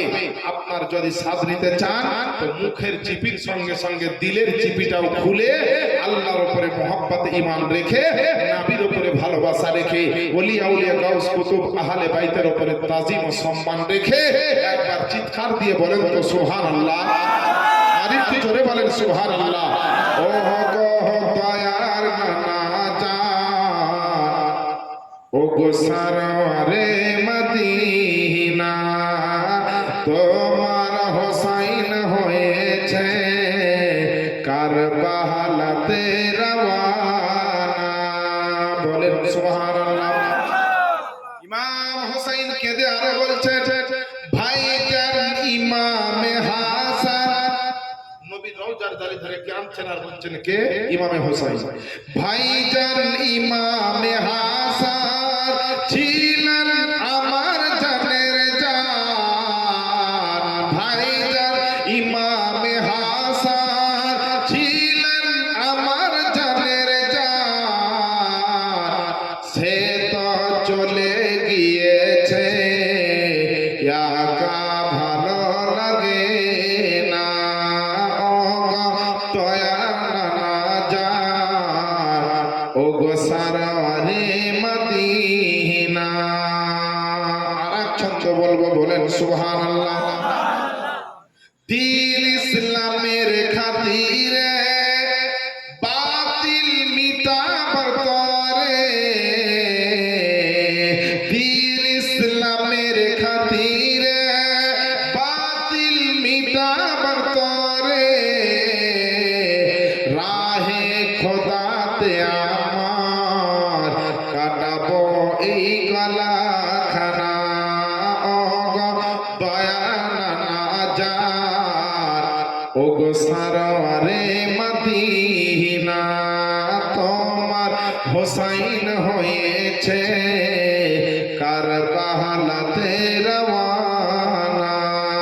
ও গো দয়া নানা জান, ও গো সারওয়ারে মদিনা। বেরাদার, আমার আব্বা জানেরা, আম্মা জানেরা গো, আল্লাহ পাকের নবীর রওজা শরীফে ইমাম হুসাইন এত কাঁদলেন, এত কাঁদলেন, আমার নবীর রওজা খানা যেন নড়ে উঠছে, যেন কম্পন দিয়ে উঠবে, এরকম ব্যাপার। আল্লাহ আল্লাহ আমার হোসাইন কেঁদে আপনার দুঃখ ভরা কান্না করে শেষ বিদায় নিয়ে নবীর রওজা থেকে বাড়িতে আসলেন।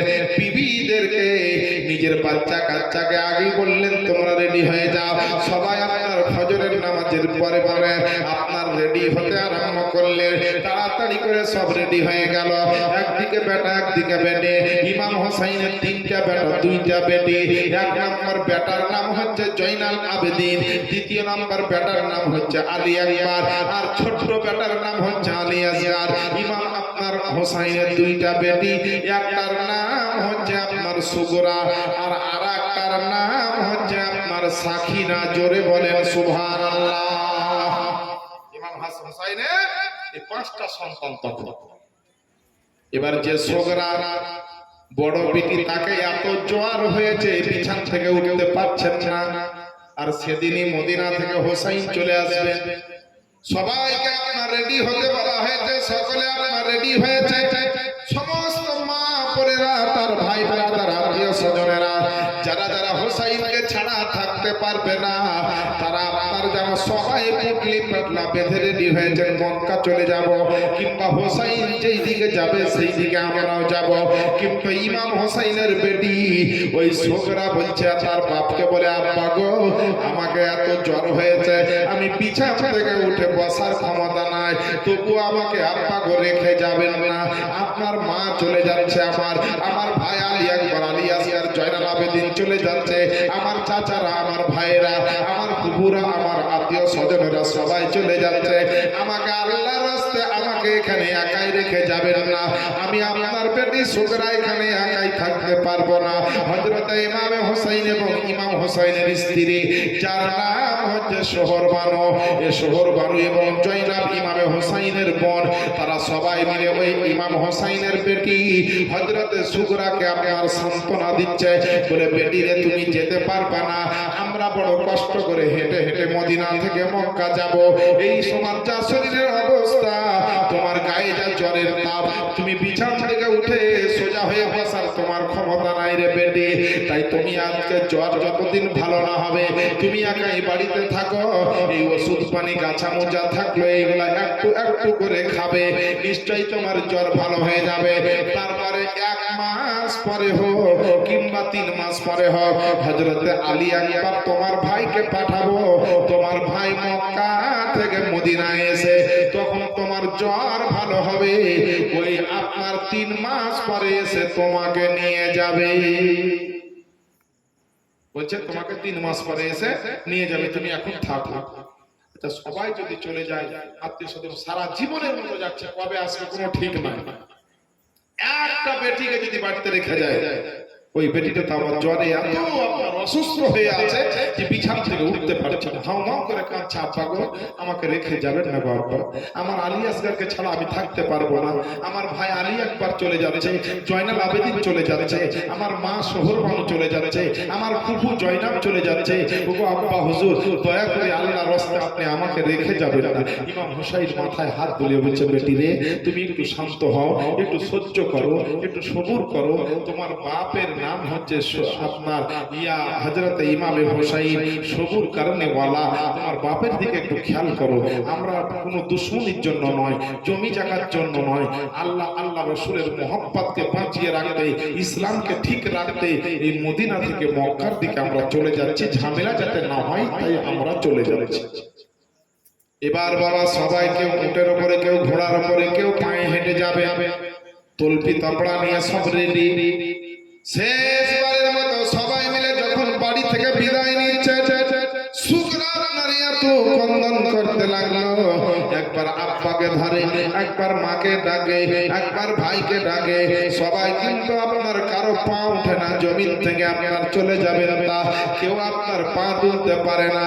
মনের সঙ্গে কলেজের সঙ্গে লড়াই করে আমার ইমাম হোসাইন চোখের পানি মুছতে মুছতে, সোহরবানু চোখের পানি মুছতে মুছতে নিজের সন্তানকে রেখে দিয়ে বাদবাকি সবাই মিলে চলার জন্য রেডি হলেন।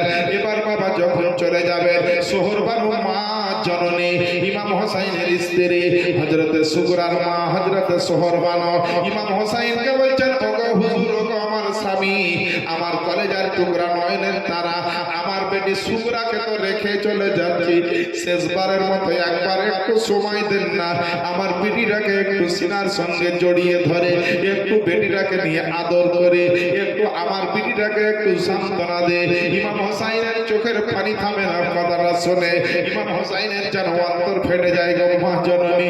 তবুও ইমাম হোসাইন বলছে শহর বানো, বেশি দেরি করিও না, বেশি দেরি করিও না, কষ্টটা কিন্তু তোমার একাই হচ্ছে রে, কষ্টটা তো আমারও হচ্ছে, কিন্তু উপায় নাই, এর চাইতে বড় কষ্টের সম্মুখীন আমাকে হতে হবে, এর চাইতে বড় যন্ত্রণা সহ্য করতে হবে। আমার নানার রওজা ছেড়ে যাচ্ছি, আমার কি কষ্ট হয় না? আমার মায়ের কবর ছেড়ে যাচ্ছি মদিনায়, আমার কি কষ্ট হয় না? আমার ভাই নিজের আপনার নয়নের তারা আমার হাসানের কবর ছেড়ে যাচ্ছি, আমার কি কষ্ট হয় না? যেখানে জন্ম নিলাম সেই বাড়ি ছেড়ে যাচ্ছি গো শহর বানো, আমার কি কষ্ট হয় না?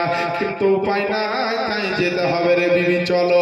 শহর বানো দৌড়তে দৌড়তে যাওয়ার পরে হযরতে শকির আপনার সুগরাকে সিনার সঙ্গে জড়িয়ে ধরে বললেন, বলে বেটি খবরদার খবরদার কাঁদিও না, তুমি যদি কাঁদো আমাদের কত কষ্ট হবে বেটি, তোমাকে রেখে যেতে আমাদের কলেজা ফেটে যায় রে বেটি, কিন্তু তোমাকে জ্বর হয়েছে, তুমি যেতে পারবে না, তুমি হাঁটতে পারবে না। শহর বানুকে সুগরা ধরে বলছে, মা গো, আমি রাস্তাতে ঘোড়াতে চাপতে চাইব না, উটের ওপরে চাপতে চাইব না, খালি একবার আব্বাকে হুকুম দিতে বলেন, আমি মরে যাই যাব, কিন্তু হেঁটে হেঁটে মদিনা থেকে মক্কা চলে যাব, বলেন সুবহানাল্লাহ। ওগো আমার আব্বা জানেরা, নিজের সন্তানকে যখন রেখে দিয়ে কেউ কোথাও চলে যায় তখন তার অন্তরে কত মুচড় মারে রে বাপজিরা, বাপ কাঁদে, মা কাঁদে, সন্তানেরা কাঁদে। এ মুসলমান ইমাম হোসাইনের চোখের পানি থামে না, সুগরার চোখের পানি থামে না, আব্বা আব্বা করে কাঁদে, জয়নাবকে আপনার ফুফু ফুফু করে কাঁদে। সুগরা বললেন, বেটি বলে শোনো রে শোনো, তুমি যতই চাই করো তোমাকে এই অবস্থায় নিয়ে যাওয়া যাবে না, রাস্তাতে হয়তো তুমি মারা যাবে, কারণ তোমার শরীরের অবস্থা খুব নাজুক এবং খুব মারাত্মক হয়ে আছে। আমরা কখন কোথায় থামবো, কোথায় খাবো কি খাবো না, কোথায় খাবার জুটবে কি জুটবে না, রোদ্রের তাপে বৃষ্টির পানিতে ভিজতে হবে রাত্রে, তারপরে আপনার গরম শীত আর কত রকমের ব্যাপার আছে। বেটিকে আপনার ছেড়ে যেতে মা জননী হযরতে সুগরারকে আম্মা জননী শহর বানর কলেজা খানা যেন আপনার ফেটে যায়, কলেজা খানা যেন ফেটে যায়, কিন্তু ইমাম হোসাইন পিছন দিক থেকে বলছে, ও আমার বিবি শহর বানো, আর দেরি করিও না, আর দেরি করিও না, তাড়াতাড়ি বেরিয়ে এসো, সুগরাকে রাখো দিয়ে চলে এসো, সময় হয়ে গেছে। সুগরাকে রেখে দিয়ে মা জননী যখন শেষবারের মতো চলতে লেগেছে, সুগরা এদিকে বিছানা থেকে উঠতে পারে না, তবুও মা মা করে কাঁদে, আব্বা আব্বা করে কাঁদে, ভাই ভাই করে আপনার কাঁদে, আর এদিকে শহর বানো নিজের চোখের পানিতে বুক ভাসাতে ভাসাতে যেন আস্তে আস্তে করে যায়। শহর বানুর যেন মাটি থেকে পা ওঠে না, বাড়ি থেকে যেন পা উঠাতে পারছে, এত দুঃখ এত কষ্ট রে বাবাইরা। ইমাম হোসাইন যেন আপনার উঠাইতে পারে না পা, কিন্তু উপায় নাই, নবীর মোহাম্মদের দিকে রক্ষা করে, ইসলামের ফিতনা ফাসাদ থেকে বাঁচাবার জন্য ইমাম হোসাইন আস্তে আস্তে করে রওনা দিলেন। ও মুসলমান বাপজিরা ভাইরা, যারা নবীকে মোহাম্মত করে, যারা নবীকে ভালোবাসে, যারা নবীর দিওয়ানা, নবীর চাহনেওয়ালা, সেই সময়তে যদি আমরা ওখানে থাকতাম, বলেন হোসাইনের বিটির সেবা করতাম কিনা, হোসাইনের বিটি হোসাইনের খানদানের পাশে দাঁড়াতাম কিনা, সেদিনকে হোসাইনের জন্য খিদমত করতে যত টাকা পয়সা যতই যা লাগুক না কেন, সেদিনকে আমরা দিতাম কি দিতাম না? অবশ্যই আমরা দিতাম। যারা মুমিন মুসলমান হবে, আল্লাহ আল্লাহ রাসূলকে বেশি ভালোবাসবে, টাকা পয়সার চাইতে বেশি মোহাম্মত নবীকে করবে, টাকা পয়সার চাইতে বেশি মোহাম্মত নবীর খানদানকে করবে। মা সুগরা আর এদিকে আপনার মা ফাতেমার আল আওলাদ সকলে কাঁদতে কাঁদতে মদিনা থেকে সফর শুরু করলেন, ওই মক্কার দিকে আপনার যেতে আরম্ভ করলেন। সকলে আপনার কাঁদে, শহর মানুষ চোখের পানির ওসিলা নিয়ে দোয়া করতে চাই, ইমাম হোসাইনের চোখের পানি নিয়ে একটু দোয়া করতে চাই, হযরত সুগরার একটু চোখের পানির ওসিলা নিয়ে দোয়া করব, এ মুসলমান মাসুম আলী আসগরের জন্য ওসিলা নিয়ে, আমার নবীর খানদানের আল আওলাদের ওসিলা নিয়ে এখন একটু আপনাদের সবাই মিলে সবার জন্য দোয়া করব। কিন্তু এই ঈদগাহতে যে জীবনীটা হচ্ছে ওই এত বড় দুয়ার মাহফিল কপালে সবারই জুটবে না, বারবার এই সভা আপনি পাবেন না। তাই আপনাদের অনুরোধ করে বলবো রে বাপজিরা, যে একটা লোক যদি থাকে আমার এই ঈদগাহার কাজের জন্য, ঈদগাহার গেটের কাজের জন্য, ওই মা শহর বানু চোখের পানির মূল্য দিতে পারবেন না, ওই চোখের পানির মোহাম্মদে, সুগরার চোখের পানির মোহাম্মদে একটা লোক আছেন কি 2000 টাকা দিতে পারবেন? বাপ, একটা লোককে বলছে 2000 টাকা, শহর বানুর চোখের পানির ওসিলা দিয়ে আপনার জন্য হাত উঠিয়ে দোয়া করো, এখনই দোয়া করো। শহর বানু নবীর খানদানের একজন নবীর নওয়াসার বেটি কাঁদছেন, তার জেসে কান্না নাই, কলেজা ফাটা কান্না। শহর বানু আলী আসগর, আলী আকবর, জয়নাল আবেদীন, কে না কাঁদছে? সবার চোখের পানির ওসিলা নিয়ে একটু দোয়া করব। গতবার জীবনে হেজে অনেক লোক দেখেন আজকে আছে, অনেকে মারা গেছে নাই। আজ আল্লাহ আপনাদেরকে বাঁচিয়ে রেখেছেন, মায়েরা বোনেরা সবাইকে বলছি, কোন একজন মহিলা আছেন, কোন একজন মা 1000 টাকা ঈদগাহের এই গেটের কাজের জন্য দিতে পারবে? যেখানে নামাজ হবে বছরে 2বার 3বার, 2বার ঈদের নামাজ হবে, জানাজা হতে পারে, জালসা হচ্ছে, আল্লাহ রাসূলের কাজ হচ্ছে, এখানে দিয়ে যদি মরেও যায় তো কবরে থেকে থেকে নেকি পাবে। ঈদগাহের এই গেটের কাজ হবে, ঈদগাহতে আরো কোন দিকে পাঁচিরাচিরা বিভিন্ন কাজ আছে, সে কাজ হবে। একটু নাই ভাই, একটা লোক 2টা হাজার দিয়ে নবীর মোহাম্মতের শুকরিয়া আদায় করতে পারবেন না? একজন নবীর আশিক নাই, একজন নবীর দিওয়ানা নাই, নবীর একজন চাহনেওয়ালা নাই, নবীর জন্য জান ও মালকে কুরবান করতে পারে এই রকমের ব্যক্তি 2000 টাকা, এমন কিছু বেশি টাকা নয়, 2000 টাকা ঈদের বাজার, কুরবানির বাজার হয় না। বড় বড় অসুখ বালা মুসিবত এলে হাজার হাজার টাকা ভেঙে যায়। যে নবীর জন্য সবকিছু পেয়েছেন, হাসান হোসাইনের ওসিলাতে কাল জান্নাতে যাবেন, ওই হাসান হোসাইনের মোহাম্মতে একটা লোক নাই, একটা নবীর কোন আশিক নাই, নবীর কোন চাহনেওয়ালা নাই, কোন রাজমিস্ত্রি ভাই, কোন হেডমিস্ত্রি ঠিকাদার ভাই, কোন মাস্টার ডাক্তার জমিওয়ালা ট্রাক্টরওয়ালা কোন একটা ভাই নাই। নবীর একজন চাহনেওয়ালা লোক এতগুলো লোকের মধ্যে একটাও নাই। একটা লোক বলেন না যে 2000 টাকা দিলাম বা দিব, যদি নগদ থাকে তো দিবেন, আর নগদ না থাকে তো বাকিতে নামটা লেখা দিয়ে দিবেন, কদিন পর সময় মতো দিয়ে দিবেন। একটা লোক হবে না বাপ, একটা নবীর আশিককে দেখতে চাই। এই দেখেন আমার চাচা হাত উঠিয়েছেন, কি নাম?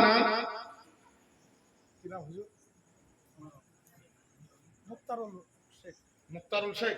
সুবহানাল্লাহ, আমার বাপজি হাত উঠিয়েছেন। নারে তাকবীর, নারে রিসালাত। জনাব মুক্তারুল সাহেব, এই দেখেন 2000 টাকার দাতা, বলেন জিন্দাবাদ। 2000 টাকার দাতা একটা হয়েছে, আর একটা লোক নাই। এই চাচার বাপজির আমার একটা জোড়া হওয়ার মতো 2000 টাকা দিতে পারবেন না নবীর মোহাম্মতে? জয়দুল খান, সুবহানাল্লাহ। দেখেন জয়দুল সাহেব বলছেন 1000। আচ্ছা 1000 টাকা দিবেন। নারে তাকবীর, নারে রিসালাত, দ্বীন ইসলাম, মাসলাকে আলা হযরত জয়দুল খান সাহেব, তিনি 1000 টাকা দিবেন। 2টা হয়েছে। আচ্ছা আর একটা কোন মা নাই, কোন মহিলার দিকে 1000 টাকা দিতে পারবেন না? আপনাদেরকে 1000 বলেছে, বেশি বেশি, কারণ মা বোনদের এখন লক্ষ্মী ভান্ডারে 1000 টাকা করে ঢুকছে গো মা, একটা মাসের টাকা দিয়ে দেবে ঈদগাহতে। মা গো, আপনাদের স্বামী, আপনাদের ছেলে, আপনাদের ভাই, তারা এখানে নামাজ পড়বে। ও বেরাদার, একটা কোনো ভাই নাই 2000 টাকা দিয়ে। এই দেখেন আর একটা হাত উঠেছে, কি নাম দেখুন? ইসমাইল শেখ। সুবহানাল্লাহ। ইসমাইলের কুরবানির ঘটনা কদিন আগে বলছিলাম, কুরবানি গেল, এদের ইসমাইল সাহেব বলছেন 2000 টাকা দিবেন। নারে তাকবীর, নারে রিসালাত, দ্বীন ইসলাম, মাসলাকে আলা হযরত। এই দেখেন 2000 টাকা দাতা জনাব ইসমাইল সাহেব, বলেন জিন্দাবাদ। তাহলে 2000 দুটা হলো, আর সুবহানাল্লাহ 1000 একটা হলো। আর একটা লোক 2000 টাকা দিবেন, দিয়ে আমি দোয়া করব একটা লোক। কারণ এই টাকা বারবার বেশি চাপ দিয়ে চাওয়ার দরকার নাই, কবর হাসর সবারই হবে। যত পারবেন এই সুযোগ পেয়েছেন দিয়ে যান, কবরে হাসরে আপনি মাকসাদে কি বলছে এর প্রতিফলটা পাবেন, এর জাযায়ে খাইর আল্লাহ আপনাকে দান করবে। এর জন্য যে আপনি বরকত পাবেন, রহমত পাবেন, নেকি পাবেন, সওয়াব পাবেন, এর জন্য আপনাকে বুঝাবার কিছু না। আপনারা যদি মুসলমান, আপনারা মুসলমান, আপনাদেরকে বেশি বলার প্রয়োজনই নাই। মুমিন মুসলমানের কাজ হচ্ছে টাকা পয়সা ধন দৌলত চাইতে ইসলামকে, নবীকে, নবীর আহলে বাইত সবাইকে ভালোবাসতে হবে। আমার কোনো ভাই নাই, আর একটা ব্যক্তি নাই 2000 টাকা বাপ মারা গেছে, মা মারা গেছে, তার নামে একটু দিয়ে দেন, আত্মীয় স্বজনের জন্য দেন, বিবি বাচ্চার নামে দেন, ছেলে মেয়ের নামে দেন, ভাই বেরাদার, শ্বশুর শাশুড়ি, বাপ মা, যার নামে যার ইচ্ছা হবে দিয়ে দেন না। 2000 টাকা একটা মহিলাদের থেকে 1000 টাকা হবে না গো মা, মাত্র 1000 টাকা। তো এখন মাঝে পরে দিবে। নাফিসা আর মাসুম লেখেন 2000 টাকা দুজন। নাফিসা আর মাসুম দুজন মিলে মাসুম আর নাফিসা মিলে 2000 টাকা। মাসুম ছেলেটা বেটা। নাফিসা আর মাসুম মিলিয়ে 2000 টাকা। মাশাআল্লাহ, আলহামদুলিল্লাহ, জাযাকাল্লাহ। আল্লাহ যেন দানকে কবুল করেন আর এই বাচ্চাদের উপরে আল্লাহ যেন অফুরন্ত রহমত নাযিল করেন। আমিন ইয়া রাব্বাল আলামিন।